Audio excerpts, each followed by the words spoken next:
Alright, let's do the posting stuff. Well, hopefully some people come tonight. I know there's a lot going on a little south of the border today, but that's all good.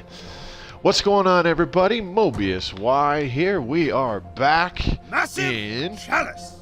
Massive Chalice!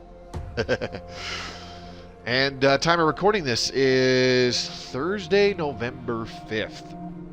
So, yeah, we're going to jump back into our game of Massive Chalice. Last time we played this, we just got started.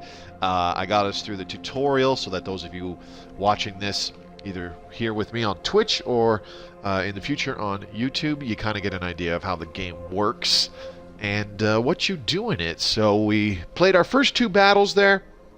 No major issues. Ooh, whoa. Whoops, there goes my alarm. Telling me, hey, it's time to stream. Get going. Alright, I'm just going to double check the Twitch app, make sure I am coming through okay. I forgot to start a Xbox Live party, but that's okay. I might be alright.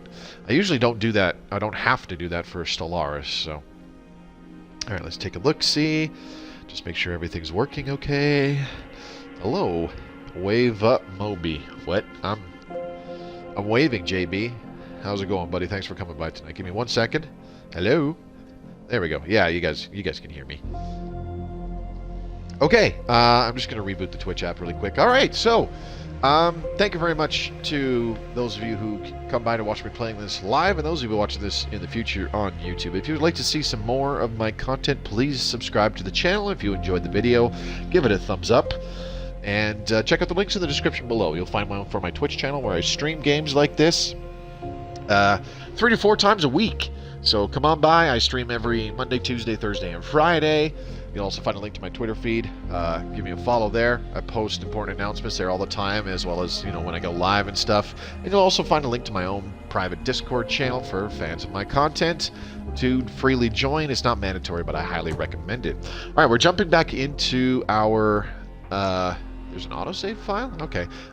Game 1 is not our stream game. We're playing Game 2.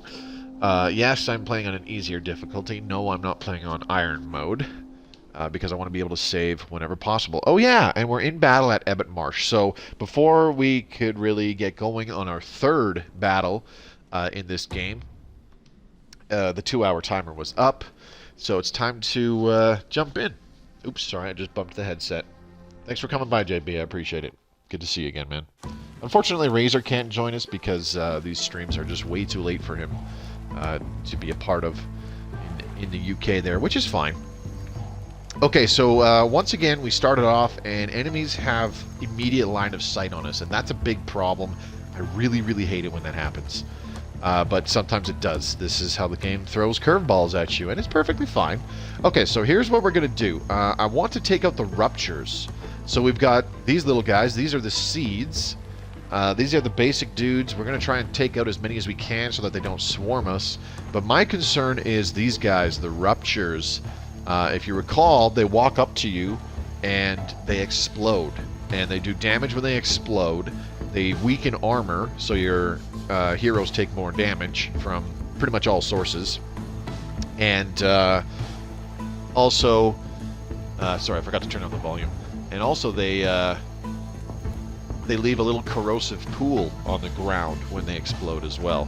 So they're fairly dangerous, but we also need rupture kills to get a certain item, and it's called the Ramcap Caber.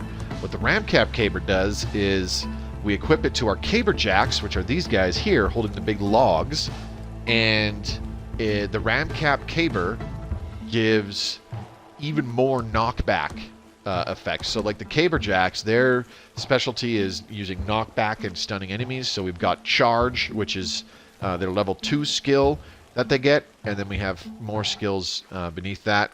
But their level 2 skill is Charge, and their default skill is Knockback. So the Ramcap Caber actually makes it to where any abilities that have knockback have even more knockback. They knock things, they have more knockback, so things go flying even more.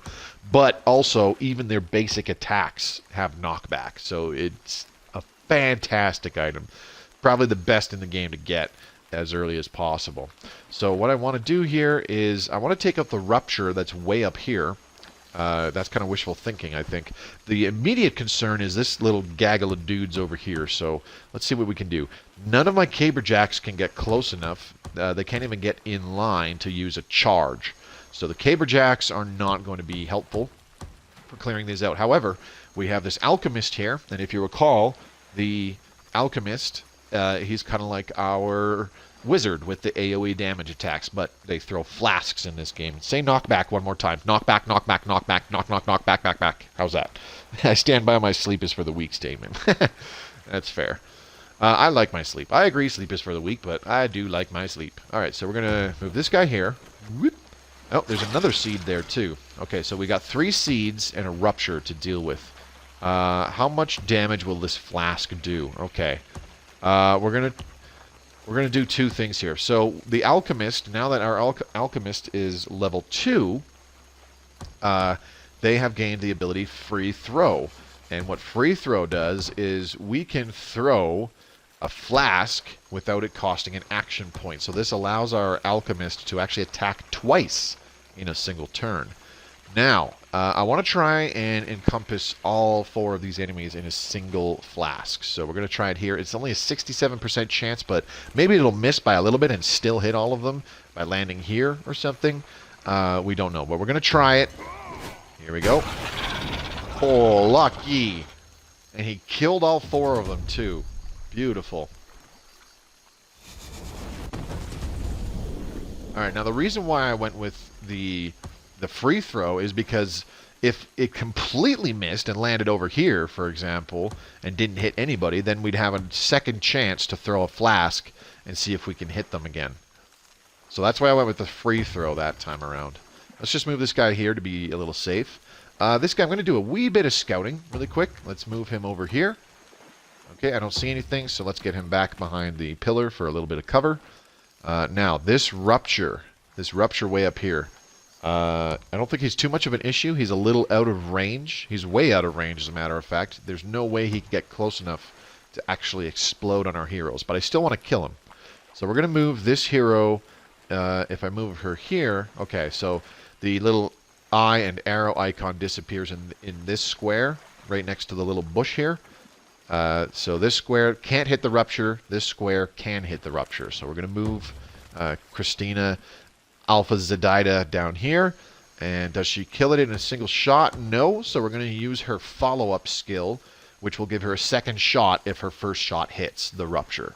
And that should definitely kill it, because the first shot will do anywhere between 9 and 12 damage. Even if it's only 9 damage, the second shot will do about 50% of that, which should be about 4 or 5. Doesn't really matter. It's going to kill this rupture. So we just have to make sure, we just have to cross our fingers and hope that she hits. Here we go. Good. Beautiful.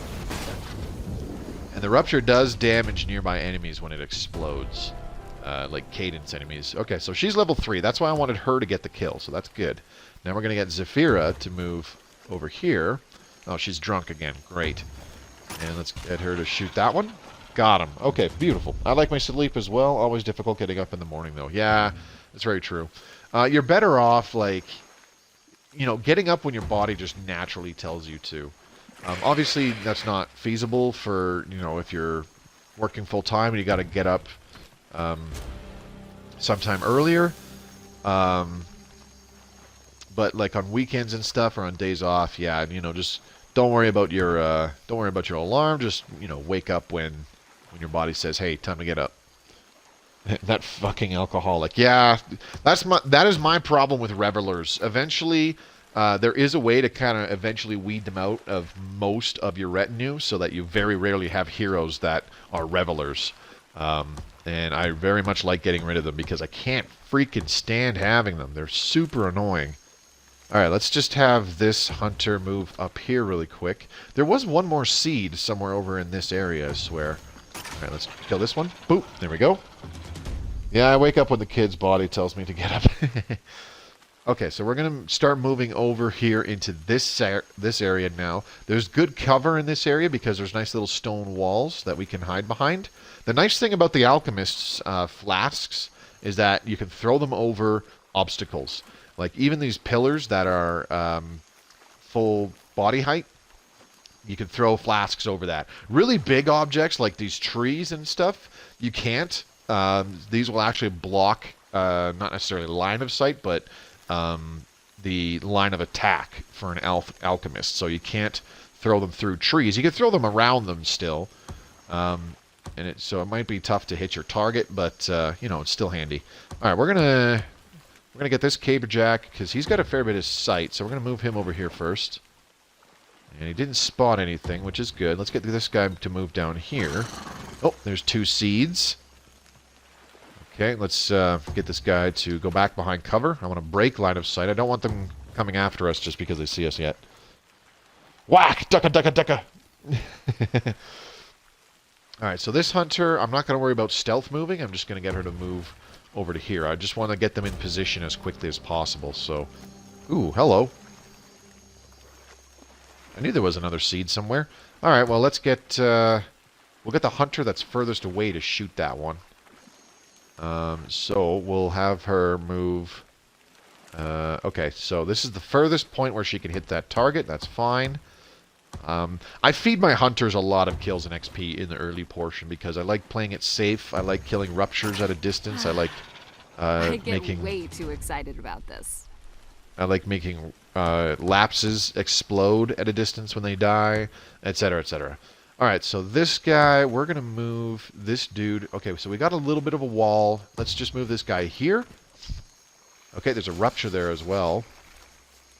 We're going to move this guy right here in this little corner. There we go. He's kind of safe there. So we can move the alchemist here. Then he's pretty close.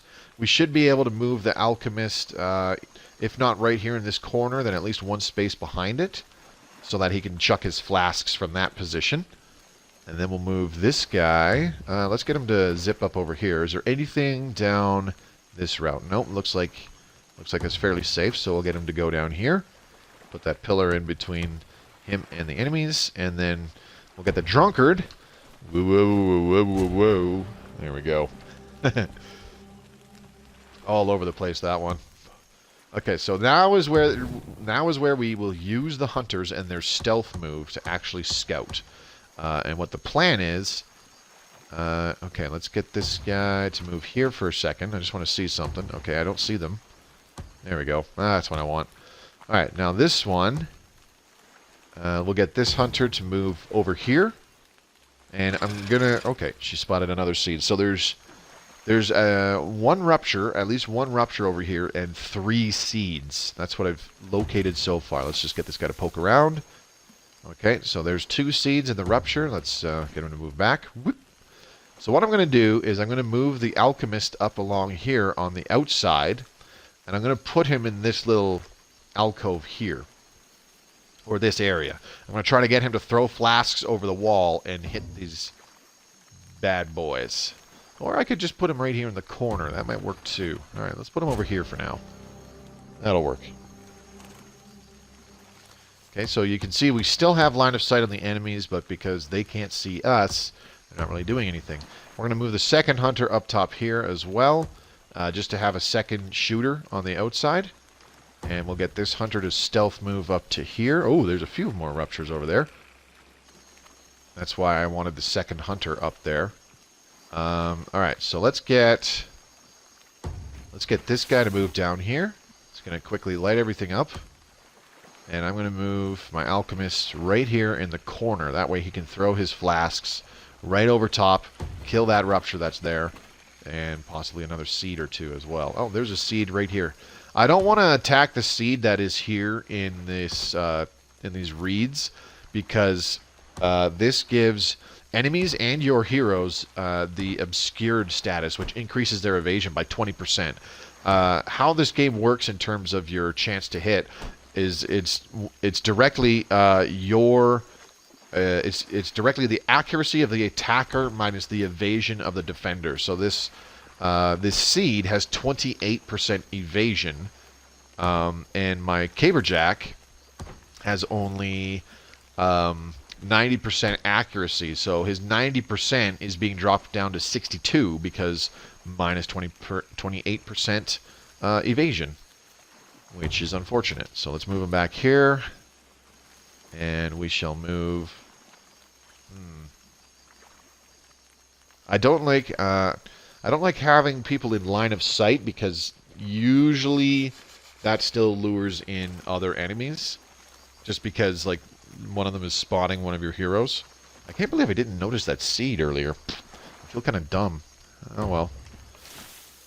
Shit happens. Okay, I'm just going to put this guy here. That will give them line of sight on that seed. I don't want that. I want that seed to stay put. Alright, let's just move him there. So this seed should come up. He'll attack the...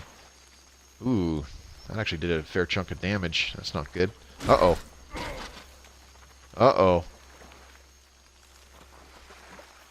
See, that's why I don't like it when they can see one of your heroes, because they tend to just go after them even if they can't see them themselves. Okay, so those are up. They're just kind of moving around because they can't see our invisible hunters, which is what I want. So let's go ahead and move this hunter. Ooh, it's risky. It's risky what I do here because there's a possibility. There's always a possibility that you miss with the flask and you hit a friendly, which is never good. Alright, we're going to try... What do I want to do here? Let's move this guy here. Okay, and then we'll just try knockback on this one, I guess.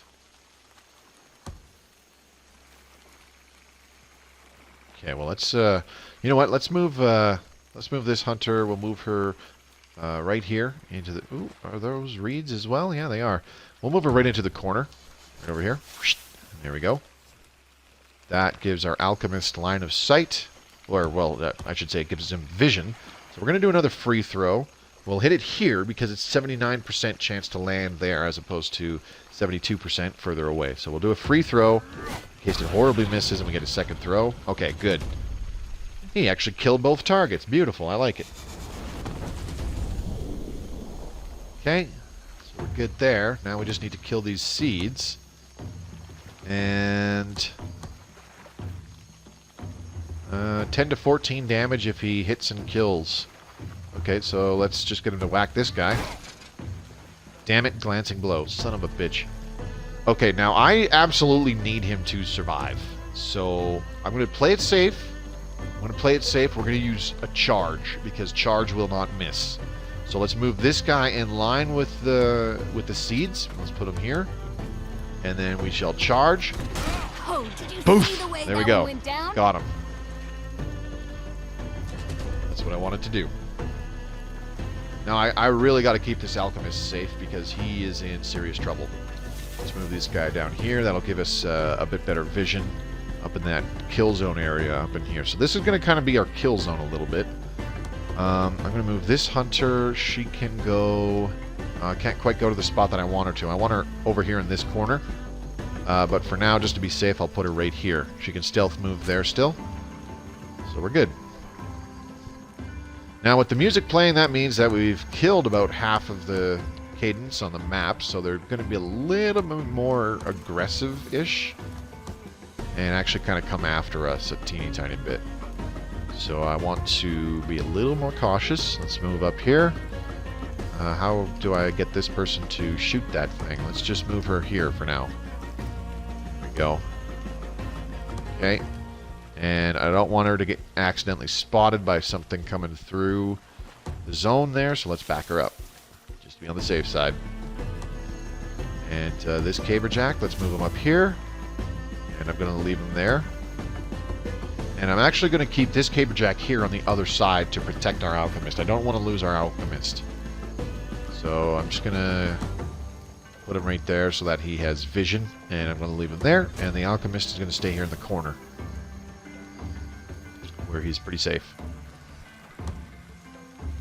Okay. Let's see. What do we got now? Let's move her up here. What's it look like? Oh, Jesus. Oh, we got 2 ruptures right there. Okay. That's fine. Let's get this hunter. I'm going to move her as far back as she can go. Whoop. There we go. And 9 to 12 damage by shooting one of these guys. So I'm going to go ahead and just... We'll have her do follow-up again. Here we go. Oh, for son of a bitch. That's not good. Okay, if it is too risky, I would love for her to do follow-up on these ruptures, but if she misses, well, she'll only kill one of them. It's just too risky to do it because she'll only kill one of them, and the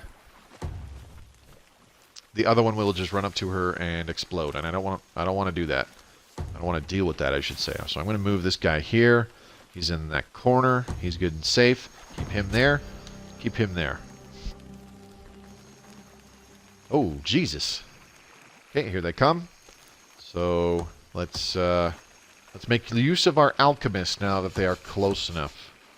So I'm going to go ahead. Ooh, that's kind of risky, throwing a flask like that. Well, let's try it. Free throw. See if we can hit both of them. 59% chance to hit. This is risky, but let's do it. Oh my God. Nice. And we actually got to level up our alchemist too. That's good. That's what I was hoping to do. Okay, so we're going to leave him there. Hit the Y button again. And this chick, you can actually move down here. So if I put her down here, this will block her vision like any other enemies that come in this area. They won't be able to see her. But from here, she can still shoot that seed that is on the edge of our vision. So I'm going to put her here. And shoot that son of a bitch. And she missed. Damn it. Okay, well, let's get the other hunter to do that. 77% chance. Here we go. Boop. There we go. And this guy, we're going to do a quick peek. And don't see any enemies, but I don't want to risk it. We're going to back up. And this guy is going to stay put.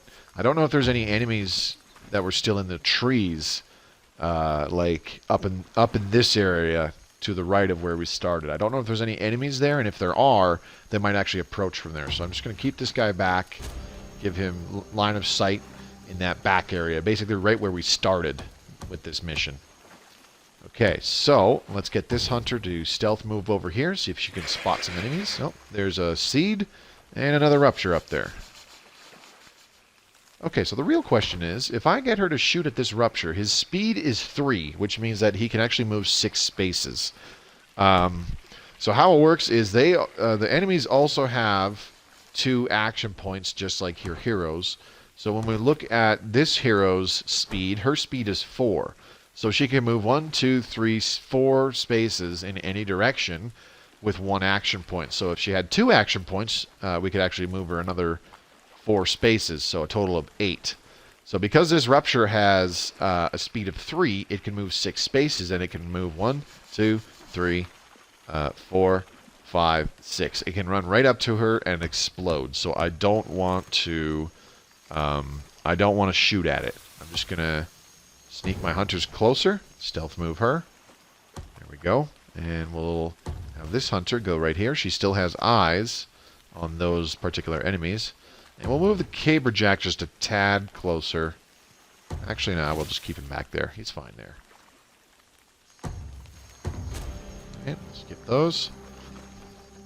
Okay, so they know, like, this is what happens once you clear out most of the enemies. They do just start coming towards where they last saw you. That is a thing. Okay, so let's back up. I'm going to do something a little crazy. We're going to move this hunter around here. Okay, so there's a seed there. What I'm worried about is more ruptures coming from over here on the left area, because I don't want them just springing out of the fog of war here without me seeing them, and then just blowing up in my face without me seeing them. Because I want my caberjacks to get a couple kills. I want them to get some XP. Okay, so, speaking of which, where can I move this guy? I want him to charge at that rupture. I don't think that's a good idea. Let's go ahead and do... let's do a knockback. Yeah, let's do a knockback. I have an idea. Okay, so I am going to... I could get this guy. He doesn't really need the kill. He has a fair bit of XP. Let's get this hunter to move back here. And she can shoot that guy. There we go. Okay. Lucked out there, because if she missed, then I had no way of killing that thing. This guy... can I move on that square? No. I was going to say, I could probably move this guy in line here. So I'd have to put him like right here. And then have him charge all the way over here and knock this thing back really far. But there's a little bush in the way, so that's not going to happen. Alright, so I got an idea. What we're going to do is we're going to get this guy to move here. And he is going to charge. Poof! There we go. That guy's hella far away now. And this hunter, I just need to do a regular shot. There we go. That's better. I just wanted him further away. Okay, now I'm going to move this caberjack over here again. I don't see any enemies over there still, so let's start bringing him forward into the fight. As for this alchemist, I'm going to leave him in the very, very back. He has 1 hit point. Anything will kill him. Even a seed running up to him and getting a glancing blow will kill him, because that will do damage. Okay, so, this guy has the least XP. Let's feed him a kill. I'm going to move him all the way over here. I get way too excited about this. Oh, okay, that was the last enemy. I was cool. worried for a little bit, but... Beautiful. Now, this alchemist, because he's gotten a bunch of kills, he's got a nickname. His nickname is now Gristle. Your heroes can earn additional nicknames once they've been in battle enough times, and they kill a certain amount of enemies. That's a thing. There's also other things that can happen if you use your heroes in battles a lot, and they get a lot of kills as well. So hopefully we get one of those later on, and I can tell you what it is. Hey, iDinosaur, what's going on, buddy? Thanks for coming by. Tony Knott, good to see you, man. Okay, so because we defended Ebbet Marsh, which is way on the right-hand side of the map, the area on the left that we didn't defend just gained a point of corruption. Angelique Grimjoke, a level 1 female alchemist, has joined your roster. Okay, so we can use her in combat, or we can use her as a regent, or, well, I should say a partner. We can partner her with one of the... what's the words I'm looking for? With one of the regents in these keeps to make babies, if we so chose. So we got 4 years left, and then our Crucible is finishing construction. That's good. Then we can start a new research project. Let's speed up time. Oh, somebody just died. There we go. Research complete. New Crucible. A new Crucible has been completed. Boost the experience of our trainees by appointing a new standard. So, if you're interested in sharpening your heroes, Crucibles are where the training regimens for the nation are set. Anybody can become a standard, but the more experienced one is, the more that will be passed on to trainees. And if the regimen is good, the trainees can even pick up skills from their standard to make up for their weaknesses. It is a lonely post, however. I don't know about that. Those training dummies are pretty lifelike. So, your standard, as they said, they pass on experience to your trainees, and the more experience that your standard has, for example, like these level 1 characters, if I appoint, say, this guy, Angelique Grimjoke, who we just got, if I appoint her as the standard, she's only adding 1 XP per year. Phrasing, yeah, sorry. She's only adding 1 XP per year to the trainees, which is not a lot. However, one of these fine folks that's been in our Vanguard, for example, one of these 2 guys at the top, that's level 3, they will add 34 points of XP per year. So by the time our trainees have grown up from being a baby to age, I believe it's 15 or 16, they'll actually have gained a level or 2, an additional level or 2. This is how you power level your heroes so that they get stronger, they get more skills as soon as they come out of training. And it's how you take on the more powerful enemies in the later portions of the game. The other thing that the standards do is their personality gimmicks. So this person, they pass on their personality gimmicks. Excuse me. So this person has young at heart, wily, stalwart, and alert. And these are all actually pretty good. Young at heart, a youthful outlook prevents the impact of age on stats. So what that does is no matter how old this hero gets, they have the young age status, which increases dexterity, fertility, and decreases intelligence and intuition. So that's actually pretty good in the early portions of the game. Higher fertility is quite good. They also have wily, which is increased evasion against melee attacks. Stalwart, which is this hero's defensive bearing, increases armor effectiveness. And alert, increased evasion against ranged attacks. So this particular hero has increased evasion against both types of attacks, ranged and melee attacks, and they have a little bit extra to their armor. It's just +1, but, you know, more armor is good. So if I appointed this person as the standard, not only do the trainees have a chance of acquiring personality gimmicks from their parents, but it's also really likely that one of these gimmicks from the standard gets passed on to all the trainees throughout the entire nation. So more importantly, I shouldn't say more importantly, almost more importantly than a high level standard, we want to appoint a standard with really good positive personality gimmicks. For this one, she has sluggish, which is reduced evasion against ranged attacks. Oops. She also has Avenger, which is increased damage after the death of an ally, and insightful, which is increased intuition. So those are decent ones. Sluggish, not so much.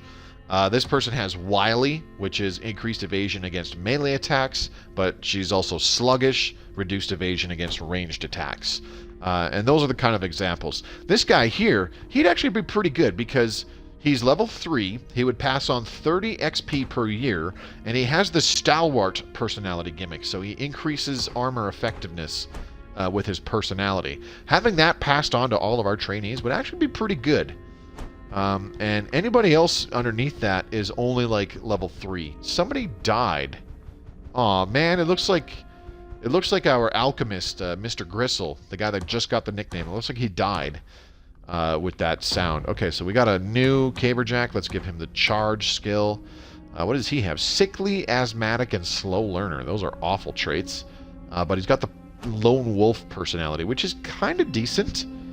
What about this person? Reveler and cocky. Okay. This piece of shit here with Reveler, never appoint a Reveler as your standard. You will have drunks all over the place. Now we've got this person who is a flincher, a Reveler, and faint-hearted. They are all negative personality gimmicks. Flincher, reduced evasion against melee attacks. Reveler, they show up to battle drunk or hungover. And then faint-hearted, decreased damage after the death of an ally. So really bad. The one that I go for, one of the ones I go for there, as much as I can, this personality gimmick, Tranquil, increased accuracy. This one is huge. It adds plus 15 accuracy. So this person's base accuracy is only 75%, but plus 15% more accuracy, that's like a whole nother 2 tiles worth of increased accuracy for alchemists that are throwing flasks far away. And that's, 15% more accuracy on hunters. That's huge because hunters do the ranged damage. And 15% more accuracy on your Caberjacks increases the likelihood that their knockback attacks will actually hit and do damage. And, increases the likelihood that their basic attacks, which hit pretty frickin' hard, I might add, will, flat out kill the enemy. The best option I think we have, best options, I should say, Quint Havis. This is pretty good because he has young at heart, wily, stalwart, and alert. So he's got 4 good personality gimmicks to pass on. And then this Todd F. Command has Stalwart. The difference is that Quint Havis, despite having 4 personality gimmicks to pass on, he's also passing on more XP per year, and it's not a guarantee that the trainees will get any of these personality things. However, one of them will be positive. On the other hand, for a little bit less XP per year, the likelihood that our trainees will get the Stalwart personality gimmick is much higher because that is the only personality gimmick that our standard will have. Sounds like my kind of party. Yeah. So there's a fair bit of thought that goes into this, because if you appoint a standard that's at a fairly young age, it can be a long time that they're passing on good and bad personality gimmicks. You could wind up with a whole retinue of heroes that are all revelers, and next thing you know, you're going to battle. Half of them are hungover, the other half of them are drunk, and it just messes things up big time.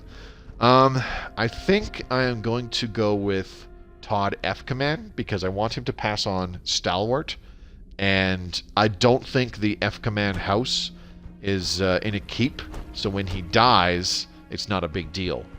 Okay, so yeah, Doberfran is the Caberjack house that I have.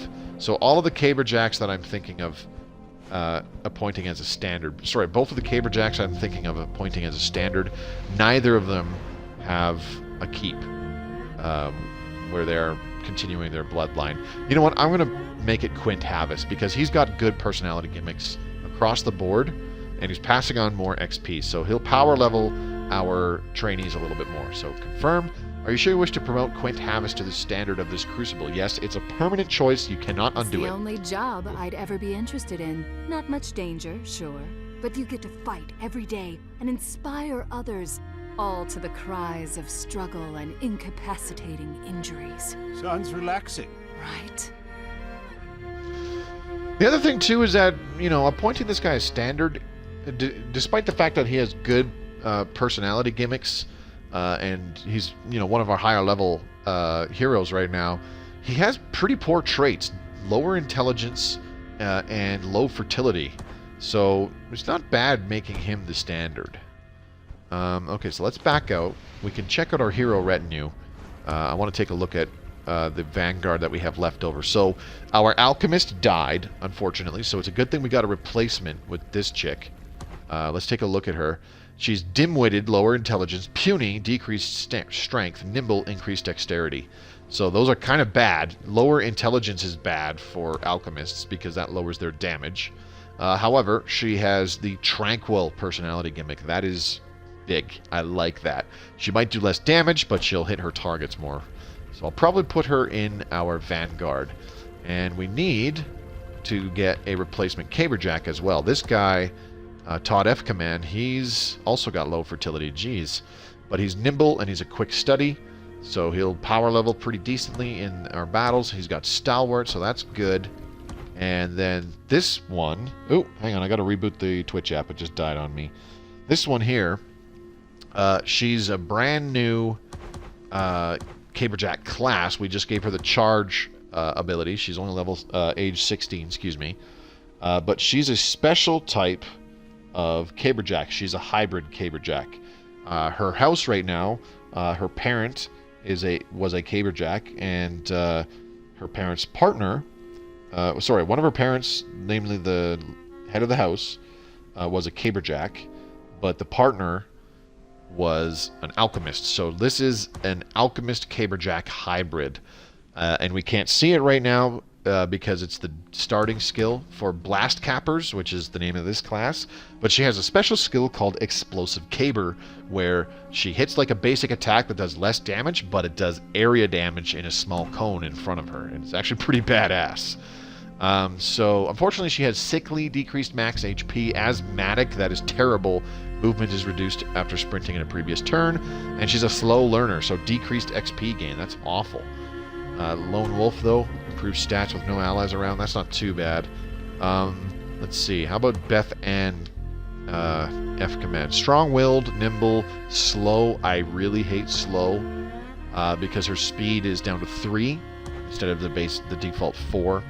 But she's a Pack Hunter, which is decent. Improves stats when all allies are nearby. However, everybody has to be like right on top of her, which sucks. But she's also cocky, lowered evasion at max HP, so that's not that great. But I'm going to use the Blast Capper because they're super handy. And probably, let's see, Flincher, Reveler, Faint-Hearted. Nope, she's terrible to bring with. I'm tired of these Revelers. Really tired of these Revelers. Infertile, puny, and clumsy. That's not good. So yeah, we're going to bring the Alchemist that we just got. She's got Tranquil. She'll hit her targets more often.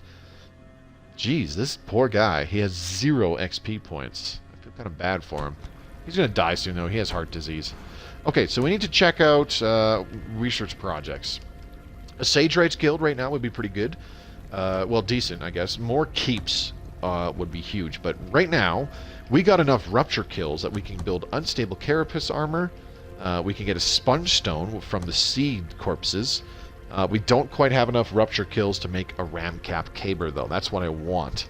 What if the explosions from ruptures could be weaponized? Adding explosive tips to cabers would push enemies around a lot farther than our standard models.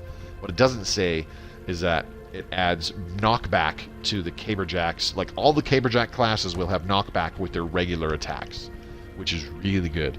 Well, that made me spit my water out. Alright, sorry. Okay, the Perilous Core is really good. I want to get that at some point, but I don't have any heroes that can use it. They need a special skill in order to do that. The Sponge Stone is super good. I want to get that at some point. Steady Hander would be alright. Hero Discovery Boost? I should get Health Vials, because that will give us an actual item to use. Yeah. I think what I'll do is I'll get Health Vials, and then we'll build a Sagewright's Guild. The Sagewright's Guild, it will decrease the research times on new projects. The Health Vial. It has long been theorized that the Vascal trees outside the capital hold the key to fast-acting medicine. With enough research, we're confident we can create an elixir that will help your heroes recover quickly from wounds sustained on the battlefield. Confirm. That's a very fast research project, too. It's only 3 years. Well, just under 4 years. Alright, here we go. Now, I do want to defend this bottom area as much as possible. Oh, we just got a bunch of babies in every keep. We wouldn't bring it up if it wasn't important. Let's see. Fair play. There has been an incident. Earlier today, Todd Efkaman was keeping watch at a refugee camp outside the capital. There was some disorder, and your hero had to step in, but unfortunately a bystander was killed as a result. The citizens demand justice. What will you do? Unfortunately, we have two options. We can imprison Todd for 10 years. Morale must be kept up. Or we can pardon Todd. Our heroes are too valuable. And yeah, right now, our heroes are way too valuable. And unfortunately, this guy is in our vanguard. He's one of our higher-leveled caberjacks. So I want him around. But if I pardon him, there's a chance that people get pissed off and corruption will increase in the world. Or an even worse thing will happen. So I'm going to have to imprison him. You'll announce Todd's sentence, and your citizens clap politely. It seems that they expected something harsher, but at least they didn't light anything on fire. So Todd Efkaman has been removed from our retinue. He might very well die before we get him back, because of old age, so we'll see. Alright, that's unfortunate, but we lost him. You can see the timer on the right-hand side of the screen now, too. The health vials are ready to be applied onto the nearest wound. Research complete. Okay. So, whenever you finish certain research projects, whether it's new equipment or items, you want to go around and equip them on all your heroes, especially like your standard, your regents and partners, and your Sagewrights once you eventually get Sagewrights. We're going to build a Sagewrights Guild next. A Sagewrights Guild can hasten the time required to complete research. All it requires are heroes willing to retire from battle and take up the White Sigil.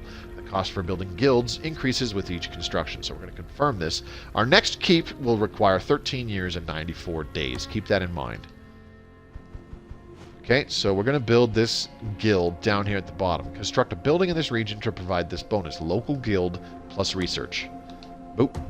There we go. We're going to build a Sagewrights Guild in that region. Now, we have this keep here on the edge of Ebbet Marsh, so this keep can actually be attacked. We have this keep on the edge of the Augurs, so that keep can actually be attacked. Now we're going to have a Sagewrights Guild on the edge of the Salt Stacks, so it can actually be attacked. Okay.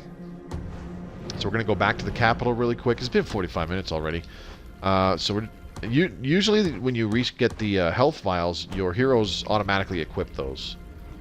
So we've got a new enforcer that just showed up, eh? Hawkeye, increased sight range, low fertility, decreased chance to have children, nimble, increased dexterity. So he'd be pretty decent to bring with us to battle, I think. Wily, increased evasion against melee attacks, sluggish, reduced evasion against ranged attacks. He's also a goddamn reveler. Jeez. But he's got 14 sight range. Ugh, like that would be so good to have. Okay, so let's check out the Regency. Did they get the health vials? Yes, they did. Okay, good. And this Blast Capper leveled up somehow. Alright, let's give him the charge ability. And standard. Did he get the health vial? No. Alright, cool. So everybody's got health vials. Health vials is kind of like a default item that people tend to grab as soon as you research it. Alright, let's continue. We're probably going to get another battle turn up before anything else really happens. Ooh, more babies. Babies are good. This time, or early. Here we go, territory attack. To battle! Alright. So, in this top area, in the Pale Marsh, we will fight Seeds and Lapses. And 1.5x experience for each enemy killed is the reward. In the bottom area, which is what we're going to defend, there's Lapses and Bulwarks. Those are a new type of enemy we haven't encountered yet. 1.5x experience from a successful mission. So unfortunately, the 1.5x experience for each enemy killed is better because each enemy gives you bonus. Each enemy that you kill gives you bonus XP, whereas completing the mission gives you bonus XP, which is not nearly as much XP as you would get from a bonus to killing all creatures. However, by defending this area in the bottom, it'll lose the corruption point, and the corruption point will be up here in the top where we don't have a building yet. So that's what I'm going to do. Boop. Lapses and Bulwarks, hey? So we could really use... Oh my god, where did our Vanguard go? They're all gone. I guess they all died. That's not good. Puny, decreased strength, nimble, increased dexterity, stalwart, sluggish, and reveler. Oh my god, these revelers. These frickin' revelers. Status, young age, blah blah blah. Okay, we got a brutalist here as well. Impressionable. Personality is strongly influenced by other heroes in combat. She's also a reveler though. However, she's bountiful. Increased chance to have children. That's pretty good. So a brutalist is a type of alchemist. They don't get regular flasks. They get knockback flasks. They're a more melee-oriented kind of alchemists because their first level 2 skill is Hack and Slash, a special melee strike that deals a second weaker slash if the first hit lands successfully. So it's like the alchemist, it's the brutalist's version of follow-up that the hunter has where they shoot twice. This makes it so that they hit twice. This game seems really interesting. Is it fairly new? No, iDinosaur. Actually, it came out in 2015, so you can actually pick it up on Xbox One, PS4, and PC for pretty damn cheap by now, I wager. It's a fun game. I like it. If you're into those XCOM style of strategy games, I definitely recommend giving this one a shot. It's a lot deeper than I think people have given it credit for, in my opinion. Unfortunately, our only real caberjack person that we can use is this Blast Capper. Thankfully, she has the charge ability for some knockback, because we're going to need it. Do I have another caberjack that we can use? I don't think so. We got this chick, but she's level 1. Yeah, I don't really want to use her. She's slow as well. That's the problem. I think I'm going to just have to use Strong-Willed, Bear Strength, Slow Learner, blah, Flincher, Reveler. This person does not have Reveler. Wow, that is interesting. Okay, so we're going to make Amadeus. We're going to bring Amadeus. We're going to wind up bringing a bunch of Enforcers, which are a special type of hunter. And they don't have follow-up, they have knockback arrow. So that could come in handy big time for stunning enemies. Okay, so this person has Hawkeye, but they're a Reveler, so they might show up drunk or hungover.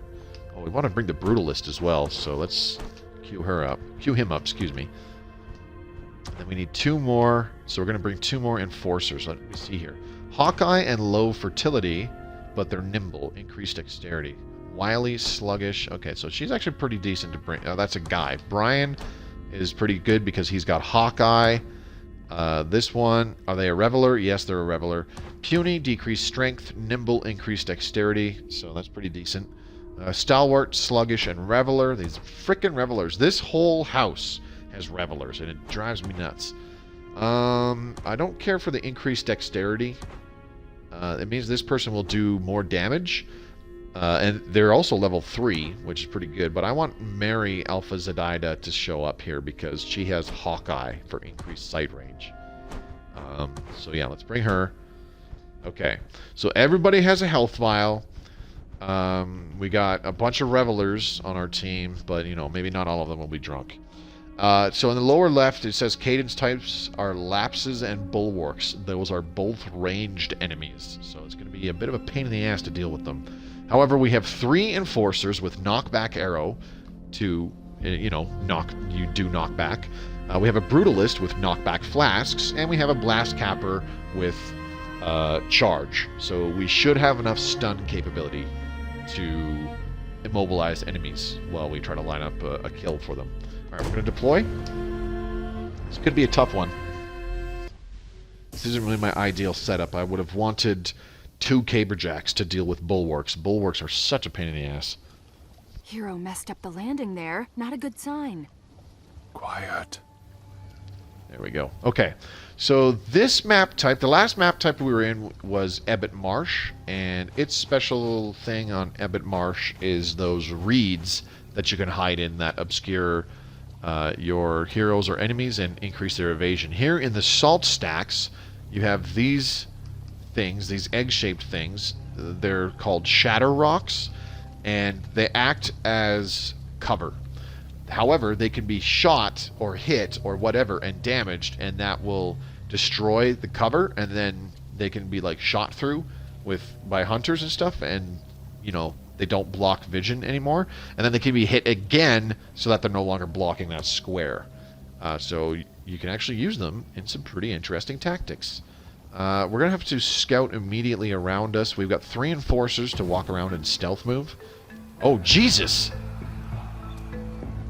Okay, that's awesome. Not. Where is our... Ooh. Okay, so our brutalist is over there. Let's...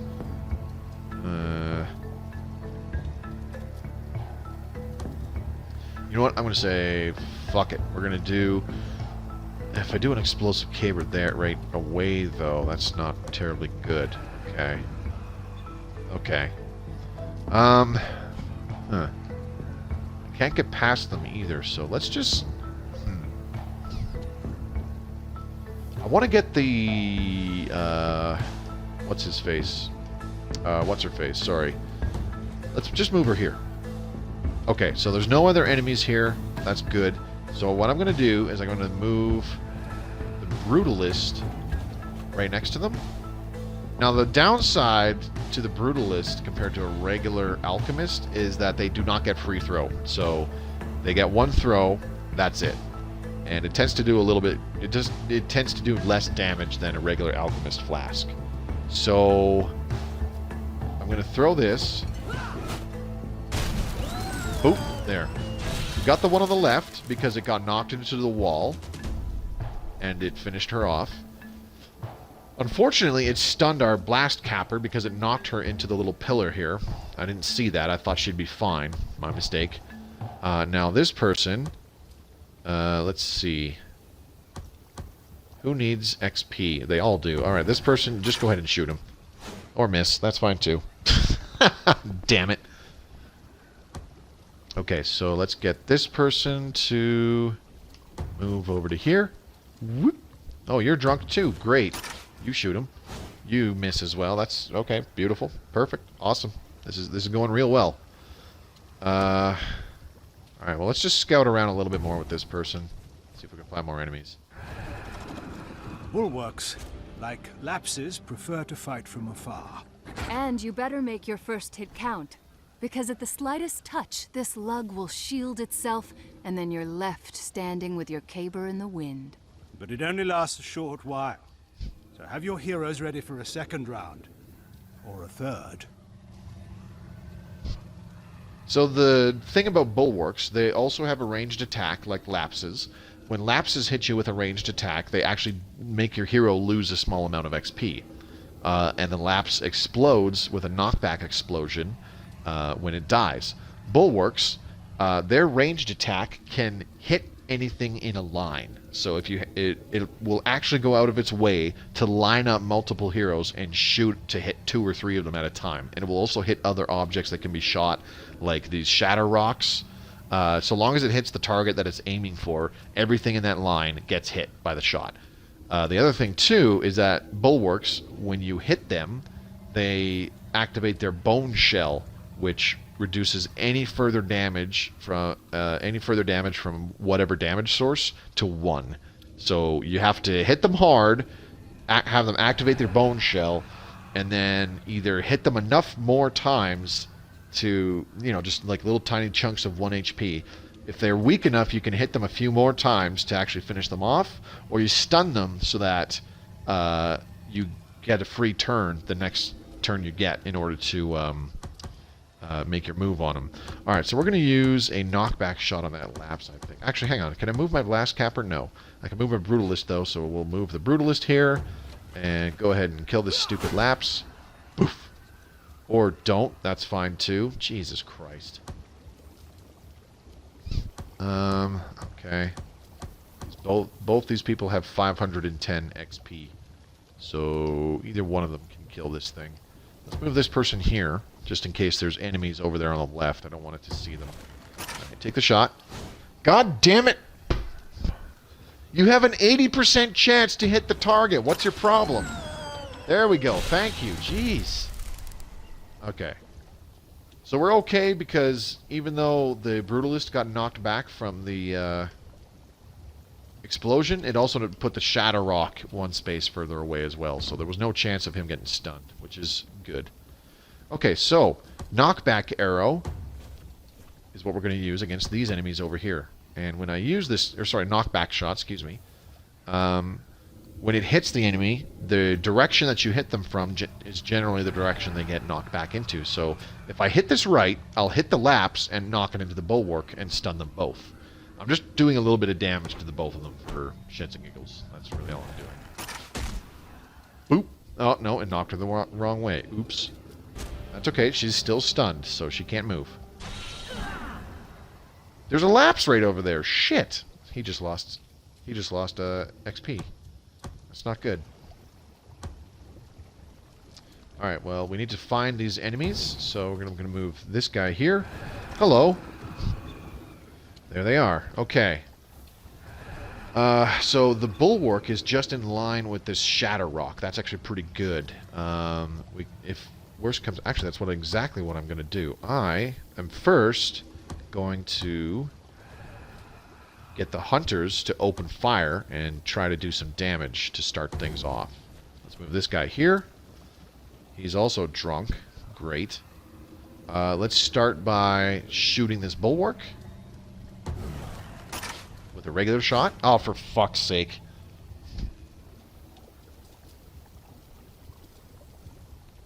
Okay, let's now use this guy. I have an idea. Alright, you're going to knock back shot. Like so. There we go. Okay, so they're both stunned. Kind of sucks because we didn't do much damage to that bulwark, but that's okay. I am going to use the Blast Capper, hit this piece of Shadow Rock. Boop, there we go. And now, let's get the Brutalist in there and hit with a melee attack. I'm very worried about this, that it's going to... Oh, it will. It totally will. It'll knock everything around and stun our Blast Capper. So I don't want to do that. I don't want to actually do that. That's too bad. Alright, well, let's just go hit the frickin' bulwark then. Boop. There. Only did 1 damage. It was not a glancing blow. That's just the mechanics of the bone shell armor. That's how it works. The cool thing, though, is that you can get bone shell armor for your own heroes once you kill enough bulwarks. Alright, we're going to just shoot this lapse. Get rid of it. I see my Bye-bye. advice is paying off. Your advice? We knocked the bulwark further back, so it probably cannot see our hunter anymore. Or, sorry, our hero, our enforcer. That's good. Okay, so if I put this person here, do they have line of sight? Can they shoot those other enemies over there? No. Okay, that's too bad. Let's just put them over here. Try and scout out a little bit in this direction over here to the left. Over there. Oh, there's another bulwark. Okay, so I don't want to trigger that bulwark. I don't want that bulwark coming in and attacking my heroes. So here's what we're going to do. We're going to get the Brutalist to use Hack and Slash on the bulwark, just to make sure that it dies. Oof. Oh, killed it in 1 hit. Okay, that's fine. Now, the other thing we're going to do... I can't kill that lapse yet. I just realized that. If I do so, it'll knock back our Brutalist into the wall, and it'll hurt him. Ah, fuck it. Okay. Here's another thing you could do with Shadowrock. You could move Shadowrock around with knockback attacks. Like so.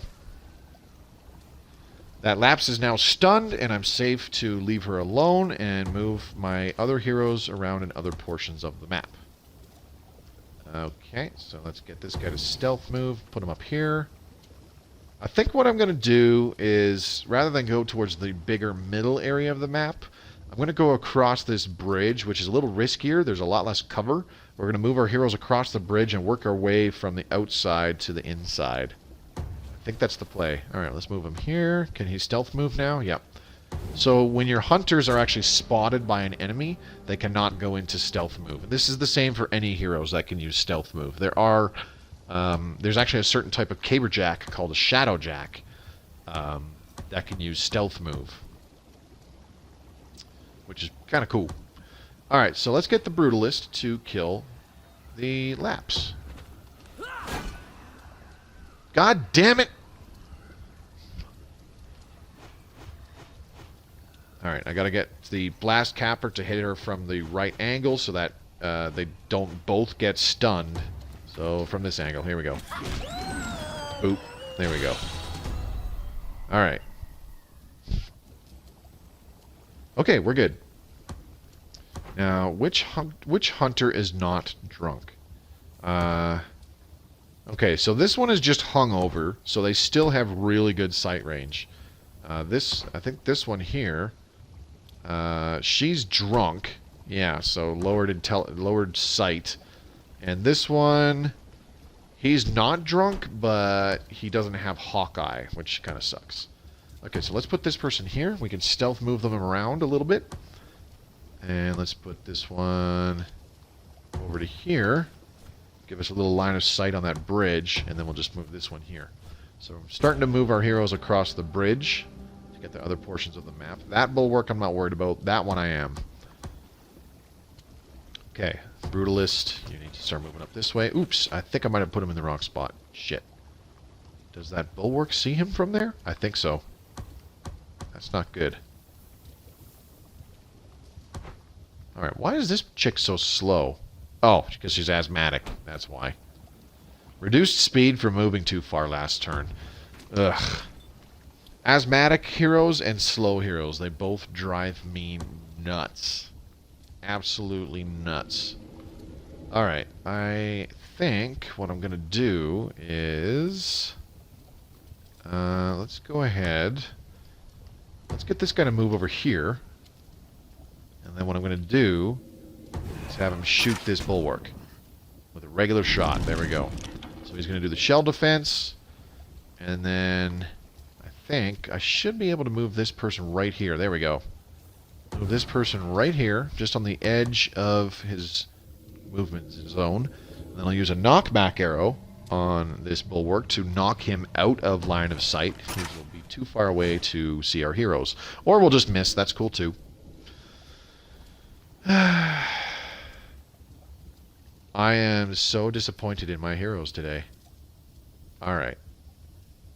So, where can this guy hit from? Okay, from here. Let's just move him one square over. Yes, I know you're drunk. You always are. Knockback shot. There we go. There we go. Using two knockback shots in the same turn, I'm not comfortable with that because now they're both on cooldown. It reduces the likelihood of me being able to inflict more stuns. Okay, so this person, they're impressionable, so they can gain personality gimmicks that other heroes in the battle have. They just got Lone Wolf. Alright. Alright, let's get the Blast Capper and the Brutalist to get closer to the fight. Oh man, you are wasted. Look at that. Good times. Alright, let's move this person here. Overall, though, iDinosaur, what do you think of the game so far? All right, let's stealth move up to here. That's a little closer than I wanted to. Okay, there was a lapse right here, so we need to be careful of that. I cannot move this person close enough to stealth move, so let's just put him here and stop, and then move this person here. Yep, there's the lapse. Oh, and a new bulwark. So there's like 3 bulwarks over there. 4 bulwarks, excuse me. Let's have them stop.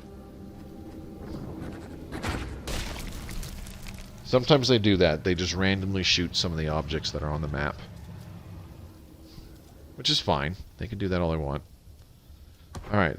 I believe Mary is one of the drunk enforcers, so I don't really want her scouting. Not really. I'm just going to leave her there. Now this guy, I can't move him close enough, so let's move this guy close enough. There we go. I need to move this guy to this specific location, and then just stay there. Brutalist, move here. And now stay there. Okay, now the Blast Capper. Going to keep them as far away from the enemy as possible so that they are outside vision range. I'm just going to bust that Shatter Rock for funsies. Okay. And he's going to randomly shoot. See, I don't like it when they knock down the Shatter Rocks. That's less places for my... Oh, that's not good. That just revealed the hunter hiding there, I think. Oh, no, it didn't. Oh, that's right, that's right. I forgot. I've had this happen before. So, if I keep this hunter here, he will stay invisible. He will stay invisible, which is really good right now, anyways. Okay, I don't think attacking from this direction is viable anymore, so I'm actually going to start bringing everybody back in the other direction. And attack through the middle. It's really standing out because I haven't seen anything of the other games like it. Really? Have you... What's... I'm trying to think of a good game that isn't XCOM, but XCOM is like the go-to game that games like this are compared to, so... Alright, so we're bringing all the hunters back. If they don't randomly shoot this Shatter Rock, then we're okay. XCOM really is the closest comparison, where you have the... like you have control of your... Like you have the strategic view where you control the structures you're building, the research you're doing to get new equipment and weapons and stuff like that. And then once a battle happens, then you have this little tactical battle thing where you control your soldiers in the battle. You position them where you want and try to take out the enemy with minimal casualties. And if any of your soldiers die, then they're permanently dead. And each one can have different pros and cons to bring them into battle, etc., etc., etc. It's a pretty... I forget what the game, what the genre is called. I don't remember the name whatsoever. And let's move the Blast Capper here, and we're good. I'm sure somebody will say so in chat, or they'll leave a YouTube comment saying, it's this genre, or some such nonsense. Which would actually be moderately helpful. Okay, so we need to get some kills with our hunters. Let's go ahead and stealth move here. And then, okay, so this is going to take 2 shots to kill that lapse, but it's worth it. So we're going to do the one with the highest amount of XP right now. Take the shot, the first shot. Oh, you can't from there. Okay, that sucks. So just move here. And shoot. Oop. There we go. Okay, down to 2 HP. That's what we want to see. And then this person who has the least HP, or sorry, least experience, take the kill shot. Oop. There we go. Okay. Alright. That's what I want to see. And then we'll get this hunter to move over to here. I'm going to keep them next to a solid piece of cover so that they can stay invisible. You know, in case something like that happened to the Shadow Rock that they're hiding at. Alright. Now, we can start moving around a little bit. Now, there were 3 bulwarks over here, and there's a lapse.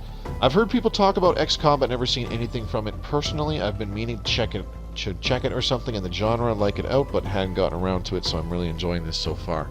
Yeah, they're a really unique set of games, and honestly, I played, like, I've had XCOM, the first XCOM, which is Firaxis remade it and released XCOM Enemy Unknown in 2012. I downloaded it for free a bajillion years ago, and I never played it. until earlier this year, and it's fantastic. The fact that I had already played Massive Chalice as far back as 2015 kind of helped me fall in love with XCOM. XCOM is really good. It's really well done. Okay, so I'm going to move this person here. Can they shoot that lapse? No, they cannot. Okay, that's unfortunate. Trying to get a view. I'll just leave him here. Okay, you stay there. This hunter, you can stay there. Now let's get the blast capper a bit closer. Right up here. He just had an asthma attack. Brilliant. Alright, let's move the brutalist here. Let them stay. Okay.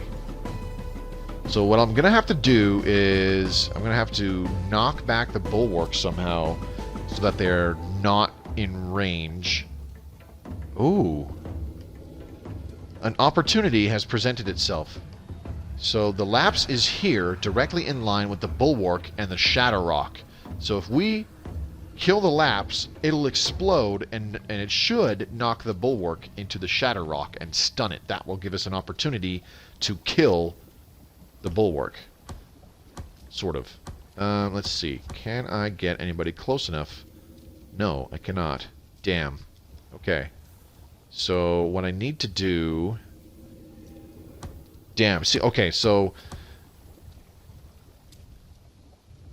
This is the kind of predicament that these kind of games present. So if I just go ahead, I would like to do damage to that bulwark so that we can kill it next turn once its bone shell drops. However, in order to do that, I would have to use one of my 3 hunters to shoot at it and do some damage.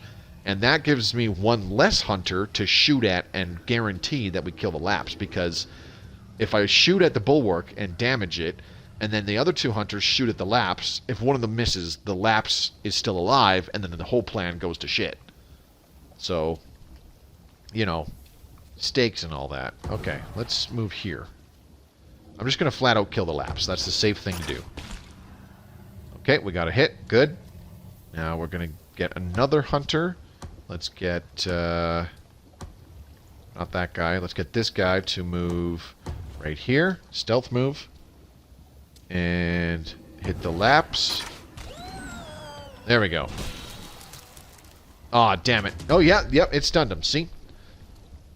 See, the bulwark is now stunned. Unfortunately, they have shell defense up now. Let's just move the blast capper here. And then the other hunter, go ahead and take a shot, just for no reason. Just add 1 more damage. That's fine. There we go. Add 1 more damage. Why not? Fuck it. And then we'll get the blast capper is actually seen from that angle, so that's fine. We'll move the brutalist right here. Okay. Now the other enemies are unfortunately going to approach us because they can see us with their friends, which is not good. But it's all good. But it's all right. Okay, so here's what I'm going to do. Let's get the caberjack, or sorry, the blast capper. I'm going to run up and hit this bulwark. Poof! There we go. Big damage. That's why I like caberjack classes. I probably should have done it with the brutalist, but I've had a little bit of bad luck with this brutalist. Alright, now I'm going to get the brutalist to move up here. And this is risky, but I'm going to throw a flask and try to knock back both bulwarks into the wall and stun to both of them. There we go. Hey, even killed one of them. Even better. Okay, so now if we use one of our enforcers to hit that bulwark that's at the top there, can easily get hit with a knockback arrow, and it'll hit the wall, or it should, and get stunned. I hope. All right, here we go. Knockback shot. Ooh. Okay, didn't stun him. That's too bad. Let's go ahead and get this enforcer to move. Oh, you can't stealth move from here. Okay, that's fine. Let's get this enforcer to move here. And this enforcer. Oh, I don't want to move him just yet. Let's just get this guy to shoot the bulwark. Oop. Dang it. Sometimes that happens.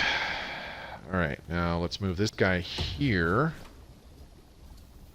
So whatever happens, this bulwark here in front of our blast capper, they're going to get a shot off. There's not really anything I could do about that. Back shot. God damn it! Son of a bitch!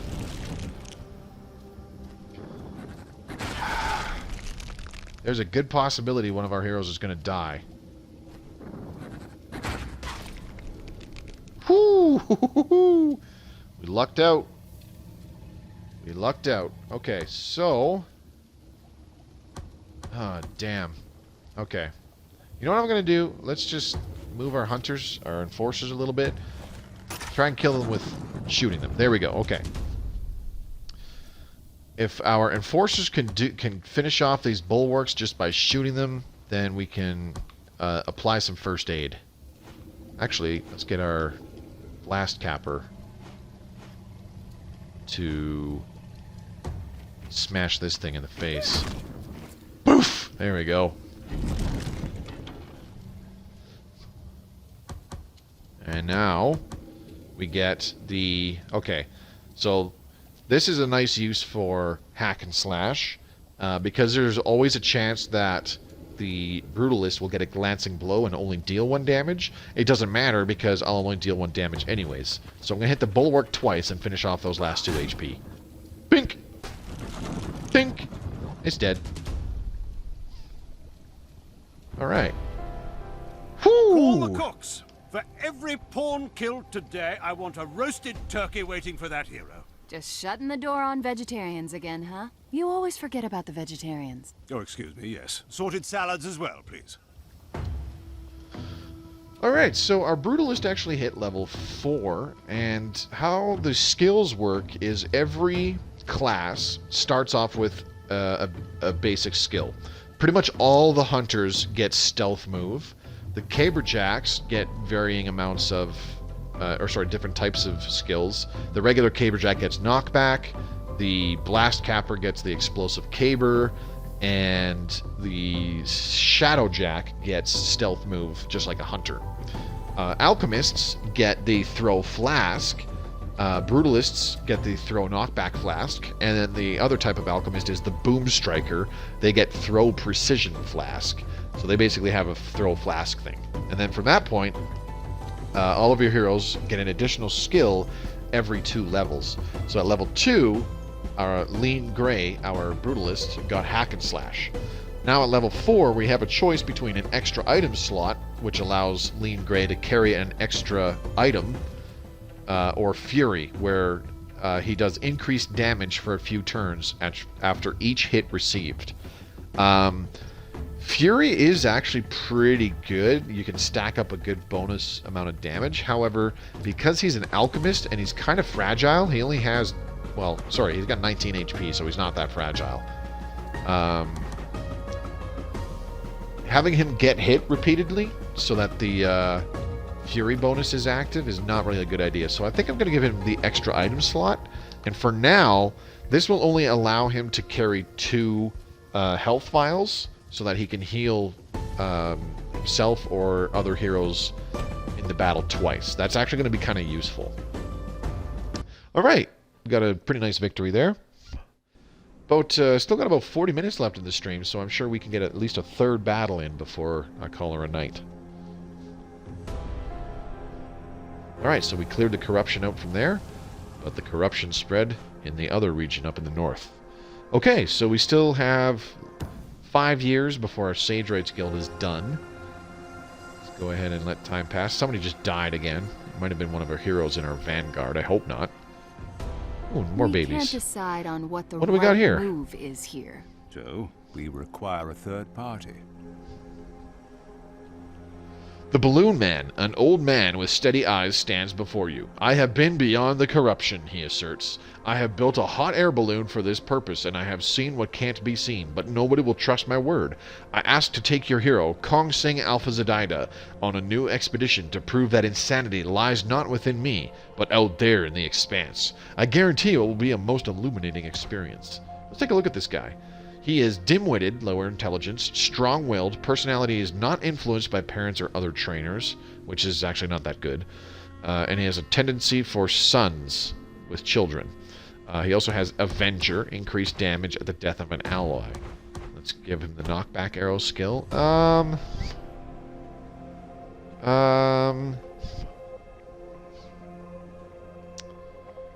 I don't know what to pick here. Let Kong Sing Alpha Zediah go. We need to know more about what's out there. Threaten the old man with jail time unless he tells you what he saw. Turn the old man down. We can't spare anyone. So we do have some options here. Let me see. I'm thinking about threatening him with jail time because I don't want to lose a hero just yet. Let's do that. Bluff called. The old man spits into his satchel and holds his arms as to be led away. As your heroes escort him out, he yells back to you, "You wouldn't have believed me anyway." Whatever. Okay. The main difference between this particular game and XCOM specifically is XCOM is all about long-range combat. So if you or enemies have line of sight, and then you shoot at things. And you notice that I put our heroes in this game behind pillars and stuff that block line of sight. In XCOM, your soldiers can still see around certain things like trees and stuff, and they can take cover on corners and still see around said corner, and shoot at enemies that they can still see. So big difference there. I actually read that that was a big complaint in this game, is that having heroes next to certain pieces of cover like trees or small pillars, they couldn't use like their hunter to shoot around it. And it's like, well, yeah, it's a different game. The mechanics are going to be different. Why don't you improvise, adapt, and overcome? But, whatever. Research complete. A new Sagewrights guild has been built. Remember, Sagewrights forsake combat for their pursuit of knowledge, and your hero's intuition will greatly influence their rate of research. Okay. Sagewrights Guild. I was always jealous of those in my class who went on to join their ranks. They ended up designing the rotary trebuchet that's still used in keeps to this day, as well as the first oak and stone crossbow. First time I went to one, I came in for an armor fitting, and by the end, both of my arms were on fire. What a bunch of brilliant scamps they are. Okay, so in the Sagewrights Guild, when we appoint Sagewrights, they reduce the amount of time it takes to complete current research projects by a certain amount. And this is directly influenced by their amount, by their level of intuition that they have. Now, this is a stat that we've probably noticed a couple times in certain traits and personality gimmicks and whatnot. Let me take a look here. Where was one? There was one that had... somebody had bonus intuition, I thought. Insightful. Where was that? I can't find them. It doesn't matter. Anyways, there's traits. There's genetic traits and personality gimmicks that they can inherit that either improve or reduce the amount of intuition that somebody has. However, just because you have these heroes with high intuition doesn't mean you should appoint them as your Sagewrights, because these top heroes with the most intuition, they're in our vanguard, so we want to keep them. Sagewrights are actually really good for using heroes that you're never going to use in battle ever again. So like this Beth Ann F command, I'm going to make her a Sagewright because she is slow. Induction into the Sagewrights Guild is an honor and commitment of the highest order. A Sagewright must break ties with family, house, and relics. Only death may escort a Sagewright from study. Are you sure you wish to induct, or indict, I guess, Beth Ann Efkamen into the Sagewrights Guild? Yes. First of many, I hope. The thrills of battle are a hard thing to leave, but I always found the thrills of inquiry and invention to be worthy substitutes. Just don't get carried away with appointments. Sagewrights can never return to battle. And last I checked, we still need heroes to win this war. The other thing, too, is that it's possible for the Sagewrights Guild to actually get attacked, and then our Sagewrights can die in battle from the cadence. So that is a concern. Okay, so this person, I'm never going to use her for anything because she's still level 1, so I'm not going to take her into battle. And more importantly, she is infertile. So I'm going to make her a Sagewright because I'm never going to use her for anything. They're going to die soon anyways. And then this person, she is both a reveler and a slow learner. So I'm never going to use her in anything. Let's get rid of her. There we go. Okay, so the total research bonus is 18%. We have 3 heroes, each with 6 intuition, so that's a total of 18% reduction in research. We're going to back out of this now. And now, the time to build a keep is 11 years. Pretty crazy. Okay, so let's take a look. Bone shell armor. Bulwark kills required. 4 out of 2. Bulwarks sprout a tough temporary shell of petrified bones. Whoops. Every time they take damage. If we understood how their bodies achieved this, we could repurpose a suit of caberjack armor to do the same thing. So this is a really good item to get. It's a fantastic piece of armor. Your caberjacks become very tanky with it. They take 1 hit, and then the bone shell armor goes up, and then every hit they take for the rest of that turn only deals 1 damage. So they're really good for that. We can also build a bone barb bow. The bone barbs of a bulwark are sturdy, lightweight, and can pierce through just about anything. Sounds like excellent material for crossbow bolts. We get it creates a special crossbow where you have the piercing effect of the bulwark attacks, which is awesome. We still need 3 more rupture kills for the ramcap caber, which is unfortunate. I'm leaning towards getting some items. Haste Hooch would be kind of nice because our Sagewrights could use that. What this does is your hero uses it, and then for the next, I think it's like 2 or 3 turns, they have significantly increased movement speed, like +3 speed, but it amounts to a total of they can move up to 6 whole spaces, extra spaces in a turn. The Sponge Stone would be really good though, because what this does is it basically, you equip it to a hero and they lose a little bit of their max HP, but they regain health whenever they deal damage. So they don't really need to take a health vial with them, so long as if they take a significant amount of damage and are low on HP, so long as they can hit something back and inflict damage to the cadence, they will get that health back. So it's like a recurring method of continually healing. I think what I'm going to do though is we're going to do a hero discovery boost. This increases the level of discovered heroes by 2. I'm going to confirm that because afterwards we're going to discover new heroes, which takes less than 3 years, and then it will give us like half a dozen random heroes in our retinue, and they'll be like level 3 instead of level 1. And we can really use more heroes in our retinue because I'm going to start building more keeps, so on and so forth. Okay, freedom. It appears there has been some mix-up. The prison has sent a disheveled beggar to the... Wait, it's Todd Efkaman. You immediately call for plates of food to be brought in as well as a barber, but from the look of things, you fear that some of the damage may be irreparable. So Todd Efkaman has returned from prison and he's gained the atrophied status. He has reduced strength and armor from a long prison sentence, which is bad. -6 strength, and yeah, he still has +1 armor somehow, which is interesting. It's all good. So unfortunately, I don't think we're going to be able to use him in battle anymore because he will just not do enough damage per hit. The nice thing about the caberjacks is they tend to do a significant amount of damage when they hit with their caber.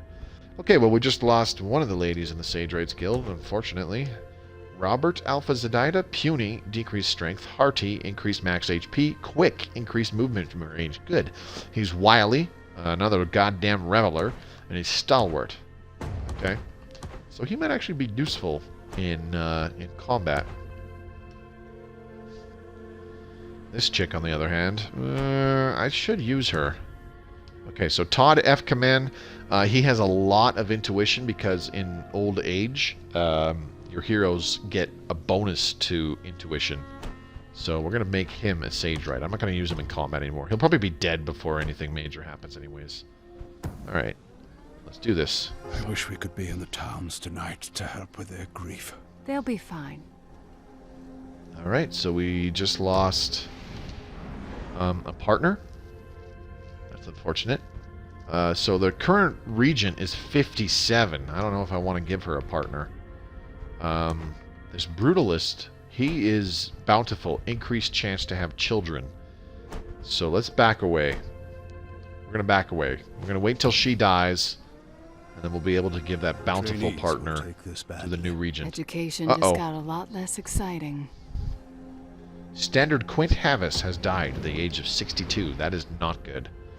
Okay, so we need a new standard, but they have to be a decent amount of XP, and they have to have good personality gimmicks. So this person, they're level 3, only 27 XP per year. This person's level 4. Wily, Lone Wolf, and Reveler. If I appointed this person, all of our trainees would get a significant boost in XP per year, so they would be probably like level 3, maybe even level 4 by the time they are done training.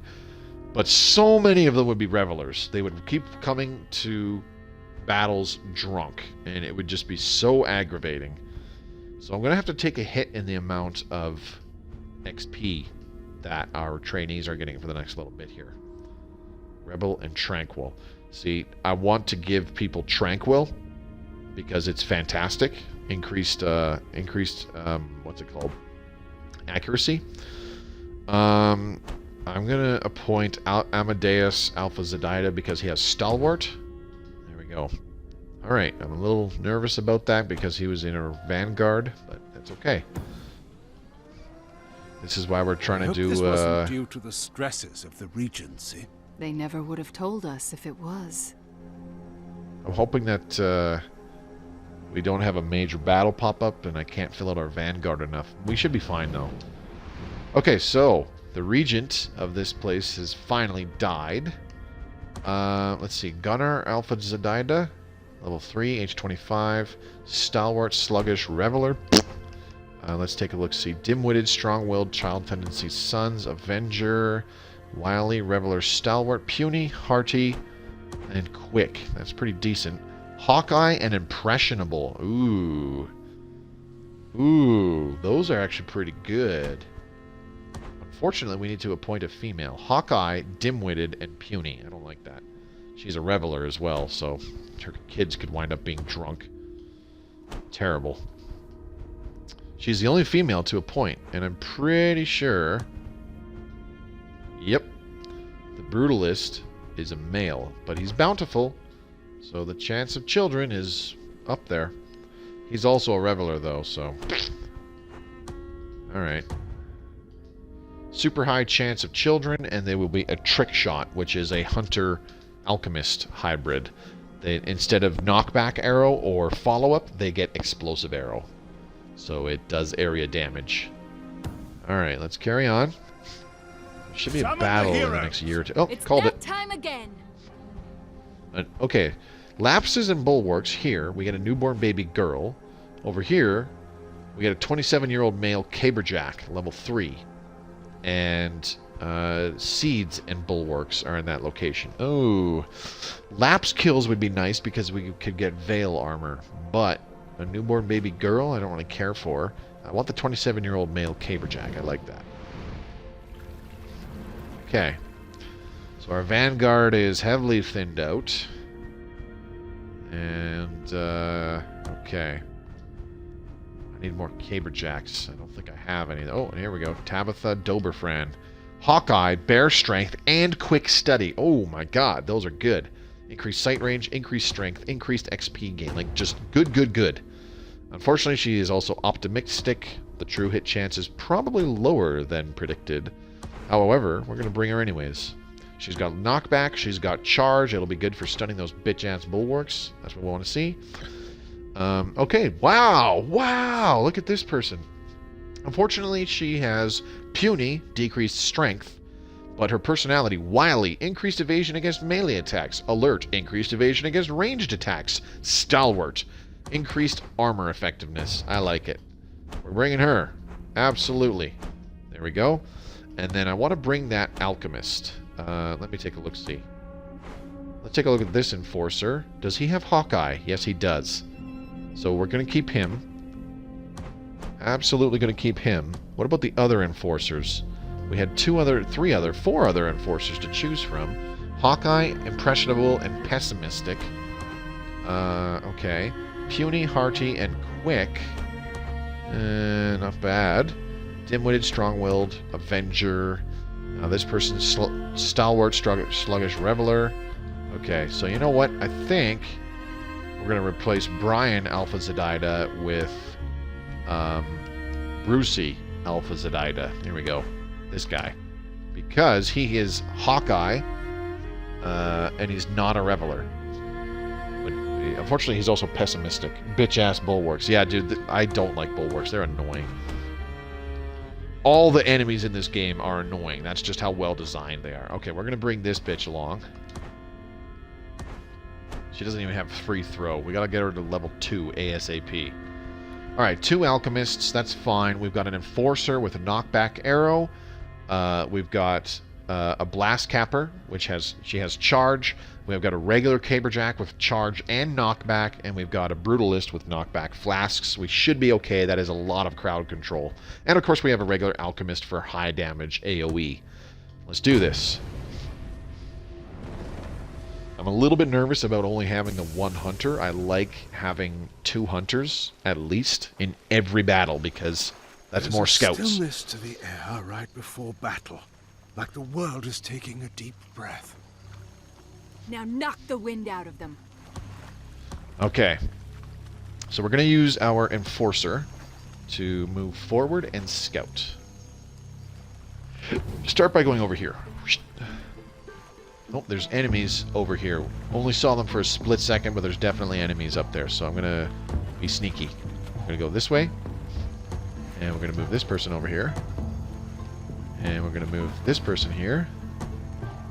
There we go. And then this person, just go, like, right here for a second. Okay, you don't see anything, so go here.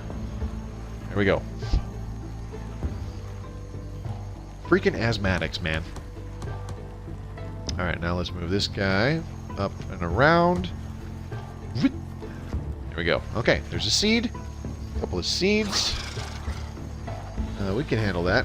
But I want to scout a little bit more to make sure that there is only seeds in the area.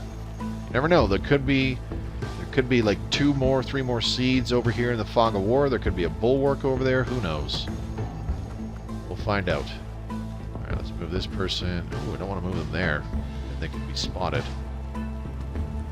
Yeah, I'll move them right up here. This is kind of risky. And that's why. Damn it. Okay. That's fine. Let's move this person here. And we'll move this person here. I want them to stay out of the line of sight of this seed. So if I put them here, that seed can see them and probably attack them. If I put them here, same thing, so I'm going to keep them back here. Here we go, that's better. We'll see what that seed does. Oh no, he's just going to hang out. Okay. Maybe if I can draw these other seeds, like... Oh shit. See, that's what I didn't want happening. Damn it. Alright, motherfucker. You want some? You got some. God damn it.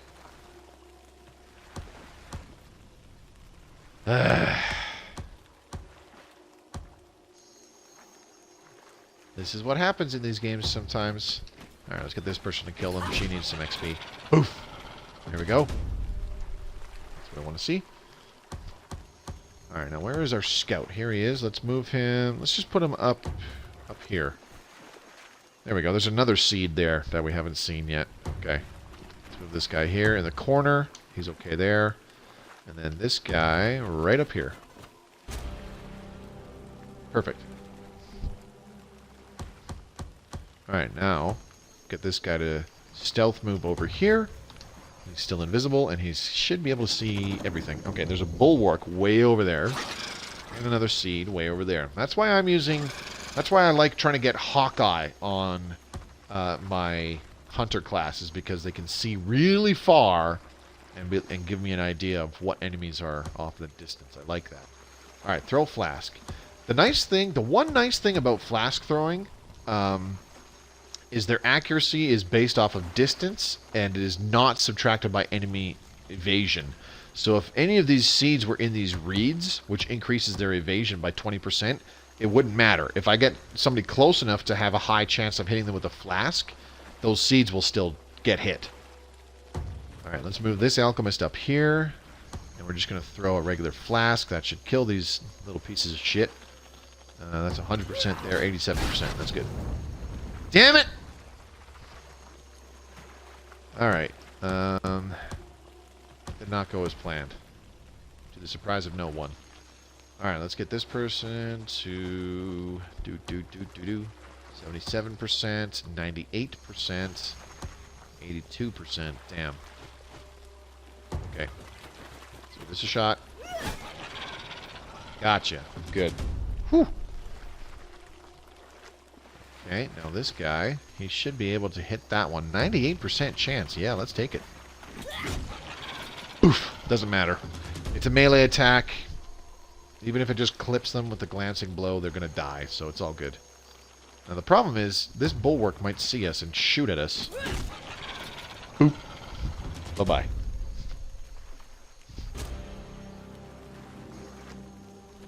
Okay, bulwark did not see us. That's good.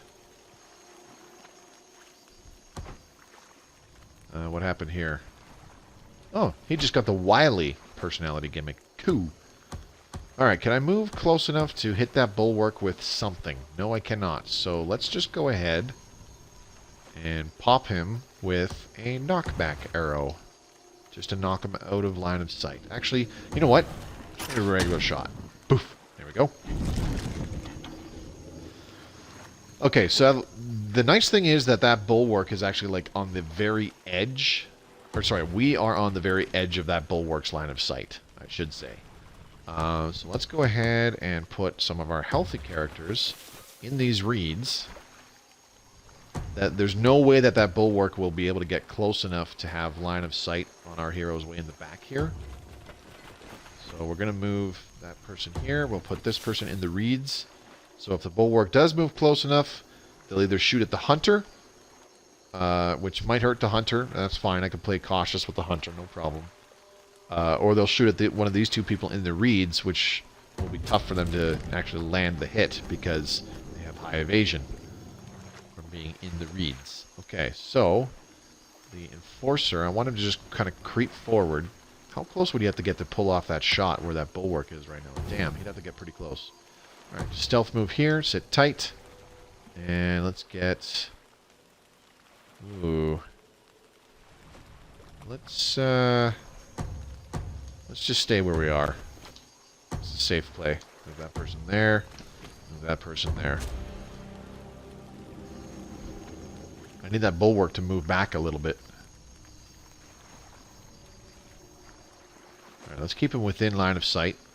So move about here. I apologize for twisting the camera like that. It's just I got to see the icon on their HP bar. You got to dick around with the camera like that a little bit sometimes. Okay. Oh, ooh, and he just got this stalwart personality gimmick. I like it. Beautiful. Sometimes it's good having your heroes go in with impressionable. They can pick up on bad stuff like Reveler. But if they go in and most of your heroes have good personality gimmicks, they can pick up on the good stuff. They can get things like Tranquil or Stalwart or Patriotic. Patriotic is really good, by the way. If we get somebody with Patriotic later, I pretty much instantly make them a standard. Because it's like, oh yeah, pass that on to everybody. What Patriotic does is it increases movement speed by like 1. It increases accuracy by, I think, like 10% or something like that. And it increases evasion. Like, it increases all 3 of those stats. It's really good. Okay, we got a seed that just decided to join the party. Unfortunately, he ran into the reeds. So we're going to have to use a flask to kill him. Because the hunter has a very low hit chance. And the same will be for the Caberjacks with a melee attack. So, if I can move this chick close enough, let's just have her use a flask. Just like the Battle of Got him. Saturn's Peak. I'm trying to feed her kills so that she can level up, because she really could use that free throw. Alchemists, when they don't have free throw, they're a lot weaker. Okay, just spotted some more enemies. There's a couple seeds and a bulwark over there. So we're going to move up through this area. I'm going to move all the way up into the corner here where you see all this fog of war, just to make sure that there's no enemies hiding in the back there. And then we're going to work our way down this portion and over to here, which will take us back to this bridge area. And this is back where we started. in here. So I'll work our way kind of back towards where we started, clear out this area. And then there should be 2 more land bridges to a 3rd area way over here in the Fog of War. So that'll be the plan. Alright, now this person, let's just move you up here. There we go, that should be good. That person can't move now because the other alchemist is in the way. Oops. I done gone did a goof. Alright, well you gotta stay put.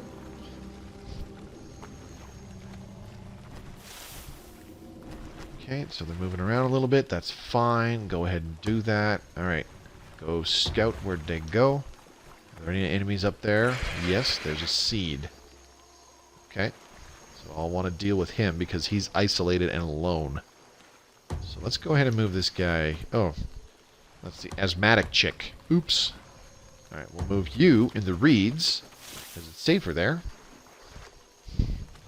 She's the one I'm worried most about. She'll die in like 2 hits. She doesn't have a lot of HP. Okay, now, I don't care if these seeds spot me. If that bulwark spots me, I'm not a happy camper. Let's just move him here. It's kind of safe in the reeds, so that's good. Oh, another seed over there. So there's 2 of them. Okay. Let's just move this guy here. And I'll leave him here. He's good there. I think he's outside the line of sight of everything. Yep. Too far away.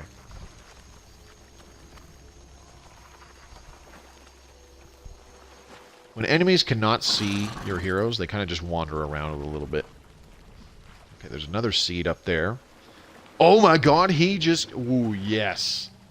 Okay, this guy is kick-ass now. Because he just acquired... Okay, so in this mission alone, with his impressionable trait, he just acquired the personality of Wily, increased evasion against melee attacks, Stalwart, increased armor, Tranquil, increased accuracy. His accuracy just shot up another plus 18, so he's got like 100% base accuracy. So unless they have a large amount of evasion, it's pretty much a guaranteed hit with this Enforcer now, which is awesome. Okay, so let's go ahead and move him down here so he has line of sight on that bulwark, just in case. And what we're going to do is we'll get this guy...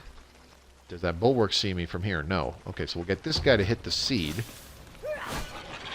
Bitch.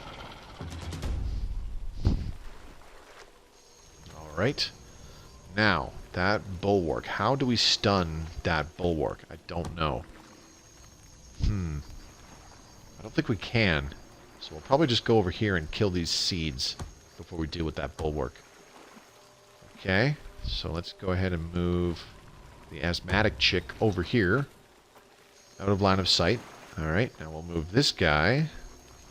He can see the bulwark from there. Oh, hang on. What?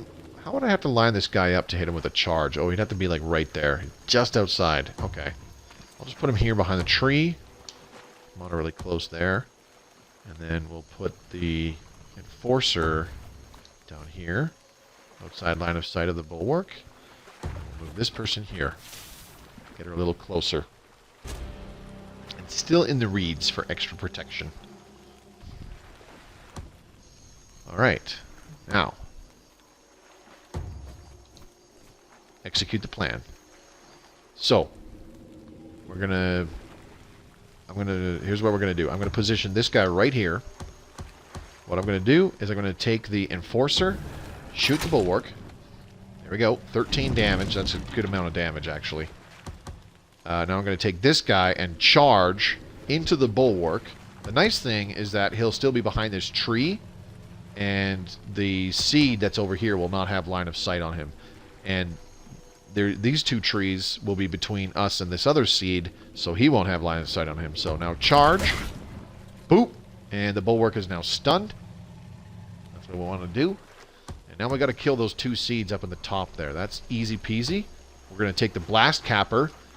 This is how cool explosive caber is. Do you see those red diamonds? They're moving because I'm moving her position of attack. Wherever she attacks from, these red diamonds indicate the spaces that the explosive caber will damage enemies. So we're going to go from here, and we're going to kill both of these seeds. Boom! See ya! So there's still a seed on the other side of those trees up here in this corner. She should be able to deal with those on her own, no problem. But this gives us the opportunity to move our other friendlies closer to this bulwark and give somebody else the kill to feed them some XP. So I'm going to move her up there. I'm going to move this guy kind of... I'll move him over here. Oh, damn it. I thought maybe I should move him directly behind the tree rather than to the side, but the seed that just moved into view, I wanted him to not be visible from that seed. Kind of got it a little bit backwards, I think, though. Alright, so 6 to 10 damage or 90% chance to hit. Alright. Come on, dude. Yes! Alright, got him. That's what we wanted. Okay, now we'll get this chick to move up to here. There you go. There's that other seed. Everyone. Poof! Bye-bye. Okay, and now we just have 2 seeds to deal with, and we have 3 heroes to kill them, including our Enforcer. So let's go ahead and move our Enforcer here for some better line of sight. Shoot the one in the back. That way, this other one is close enough for both of our melee characters to move up to it without, you know, without going too far forward and attracting more enemies. They should be able to just walk up to him and hit him in relative safety. So just walk up to this guy. Oof. Bye-bye.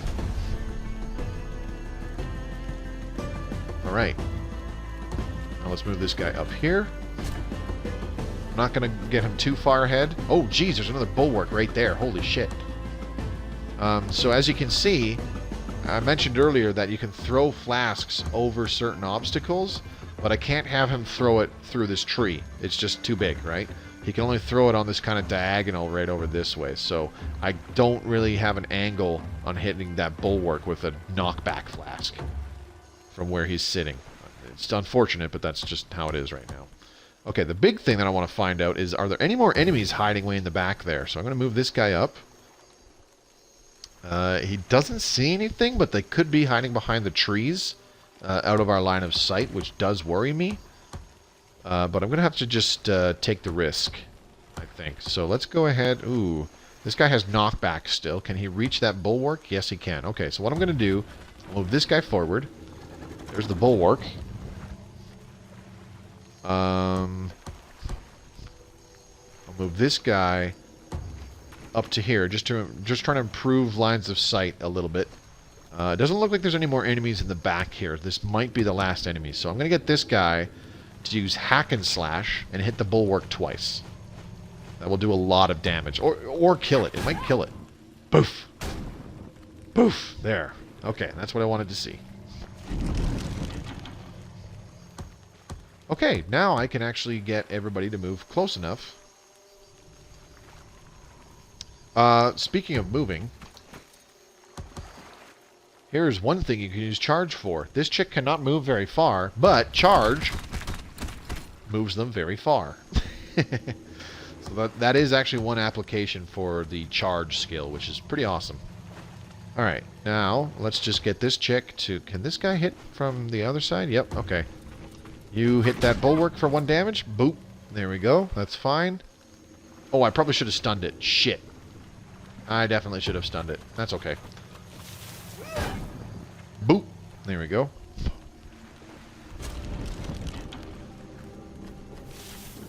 He's gonna miss. Oh, bullshit. He took a shot at our character that has 23% evasion, and he only had 75% accuracy. So this bulwark had a 52% chance to make that shot. And it did, and because we had 4 heroes in a line, it hit all 4 of them. I call bullshit. Alright, get the killing blow. Boop. I see my advice is paying off. There you go. Your advice? And she's now level 2. That's what I've been trying to do all game. Or not all game. But Watching this was just like seeing the battle at Screed's Gate again. We didn't tell you about that one, did we? I don't believe so. Screed's Gate, House of the Thieves without houses. I said all game, but I meant all mission. I was trying to get her to level 2 all mission. So now I can bring her back on the next mission as well, because she has that increased accuracy from having the personality gimmick of Tranquil.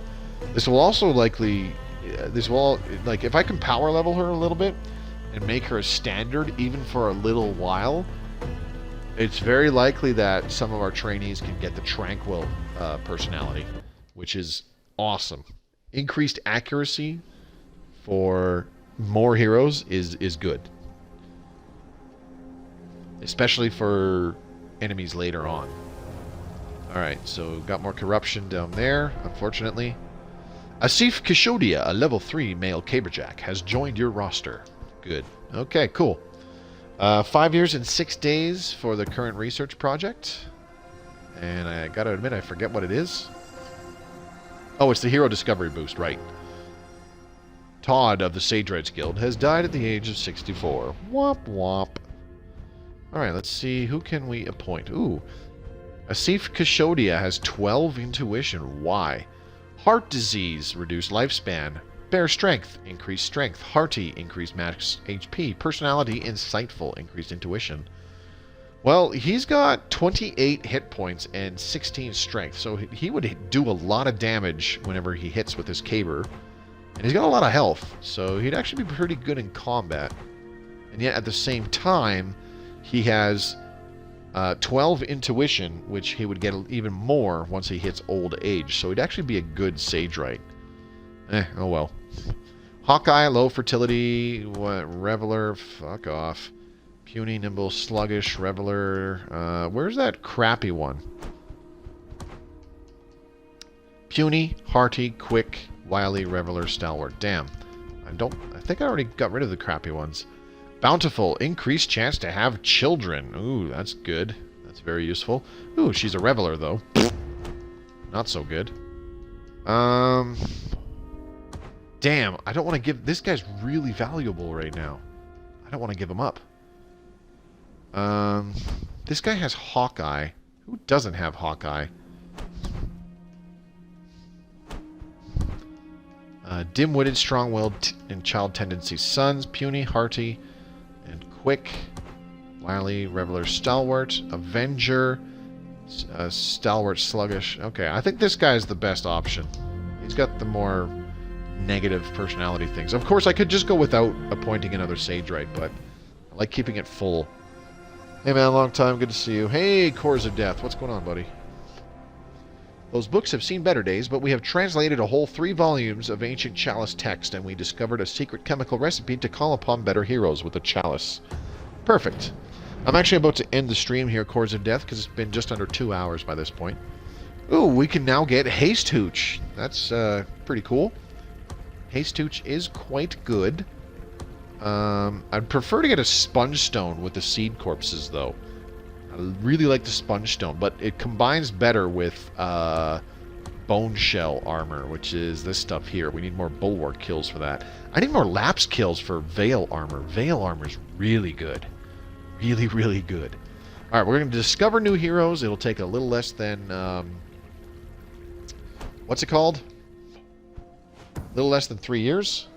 It'll give us a batch of new heroes that we can use. Mal Yi Gray, Regent of Shadow's Hold, has died at the age of 69. Oh, that's unfortunate. Okay, so we've got Maria Gray, low fertility. We're obviously not going to use her for anything as a regent or partner. Let's see. She has low fertility. She's clumsy, but a child tendency of daughters. Her personality, wily and alert and stalwart. So increased evasion all around and increased armor rating. So that's actually pretty good. She'd be pretty decent in combat. Jillian Gray, bountiful, clumsy, Reveler, pack hunter, stalwart. Yep, we're gonna... She's bountiful, so she will be able to have kids. That's what we want. Okay, alright. So we have options here. Unfortunately, I don't have a male alchemist to give us just a plain alchemist. I'm tempted to give her this guy, but he'd be better for combat. So we need to find a good choice for... Ooh, puny, but hearty and quick. Wily, Reveler, and stalwart. Okay. And average fertility. So this will create, because we have an alchemist regent and a hunter partner, or sorry, well, yeah, basically, the class will be Boom Striker, and they're a little bit different from regular alchemists. The hybrid classes all are. Super high chance for children, Boom Striker class. That's what I want. Okay, we're good. Now, how are we doing here? Trick shot, yes, they have a regent and partner. Yes, they have a regent and partner. Holy crap. One of the people in this keep is age 70. Holy. That's kind of... ugh. Okay. Ooh, Madel of the Sagewright Guild has died at the age of 64. That's too bad. Alright, let's see. Is there somebody else we can appoint? I don't think so. Anton Havis. Where did you come from? Longevity, clumsy, slow. Alert. We're going to appoint him to the Sagewright Guild. I hate that slow personality. Or sorry, slow trait, whatever. Alright. And there we go. A small group of Chalice-attuned citizens have been found and added to our heroic roster. So that just gave us a bunch of new heroes to play with. So we've got 1 alchemist, 2 alchemists, 3 alchemists. I should have waited. Damn. Clumsy and slow, and he's a rebel. Terrible. Nimble, hearty, asthmatic, all awful. Well, not nimble. Sorry, nimble and hearty are decent, but asthmatic, awful. Oblivious, awful. Now, this is a hunter, impressionable, hearty, slow learner. And this is another hunter, nearsighted and asthmatic. Brilliant. But they're tranquil, so that's pretty decent. Dude, don't want to bum you out, but Mixer was so much better, I actually never used it for streaming, I gotta admit. This person, wow! This guy's actually fairly decent. He has Hawkeye for increased sight range, Nimble, increased dexterity, Child tendency of sons, and he has Lone Wolf. Unfortunately, he has Reckless as well. That's not so good. How many new heroes did we get from that? We only got 1, 2, 3, 4, 5. That sucks, but they're all level... wow, they're all levels 3 and 4, so they could be useful in combat. 1, 2, 3, 4, 5. Yeah, that's not too bad. Not great, but not too bad. Alright. So, let's back out for a second. We need new research. What can we do? Nothing fancy. Steady-hander might be useful. Because we're going to need higher accuracy sooner rather than later. I'm trying to think. Armor, unstable carapace armor, don't care for that. Unstable carapace armor is for your alchemists, and whenever they get hit, they cause an explosion around them that damages enemies. It's actually really amusing. If a huge group of enemies runs up to your alchemist and keeps hitting them, like a big group of seeds, it's very likely that they kill themselves because they keep hitting your alchemist, and your alchemist keeps causing an explosion around them. So, unstable carapace armor combined with a sponge stone because they get health back from causing the explosion from their armor. Pretty comical. Alright, I think I'm leaning towards discover new heroes again so that we can get more heroes, but I think we're just going to start building a few more keeps because we need to continue some bloodlines. We don't have enough bodies for really good items like Veil Armor or the Ramcap Caber. The Ramcap Caber is the one thing that I really want. Alchemists plus intelligence. Don't care about that. Okay, we're going to build some keeps in some safe zones for now. So let's put one here. Under construction. Very good. And that's going to be it for now. It's been over 2 hours, so I'm going to save the game. And game 2. There we go. And yeah, I'm going to quit out. I actually restarted the Twitch app. Who's all here again? Alright, so I'm going to quit out of this game. Had quite a bit happen. We're still only about 50 years in the game, and this is a 300-year game, so if I just shut up and play the game more rather than sitting around yakking, we could probably get through this in a few weeks. Anyways, that's it for tonight's stream of Massive Chalice. Big thank you to those of you who came by to watch me playing live. JB, Dinosaur, Cores of Death, and Tony Knott. I saw you guys there. Joe the Frogman, I see you in the viewer list. How's it going, buddy? Yeah, so that's it for now. And those of you watching this in the future on YouTube, thank you very much for watching. Please consider subscribing to the channel if you enjoy my content. Leave a comment on what you think of this game, if you've played it before or if you've not played it before. things like that. Give it a thumbs up if you enjoyed it as well. That really helps me out. Don't forget to check out the links in the description below. You'll find one to my Twitch channel, which I stream this off of. Come on by and watch me playing live. I stream 4 times a week, Monday, Tuesday, Thursday, and Friday. And I'll be back again tomorrow, Friday, November 6th, with more Massive Chalice. You'll also find a link in the description to my Twitter feed. Give me a follow. I post important announcements there all the time, and I'll let you know whenever I go live. Last but not least, a link to my personal Discord channel for fans of my content.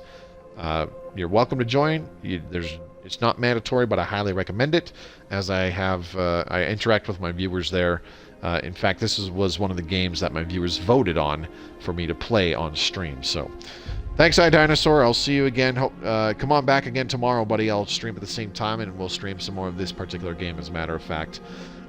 So yeah, I'm excited for tomorrow's stream, playing more Massive Chalice. I'm having fun playing this game live on stream. I've played this game quite a bit. I really enjoy it. I actually played this. This was one of my first types of this kind of XCOM-esque game. Or sorry, this was my first kind of XCOM-esque game.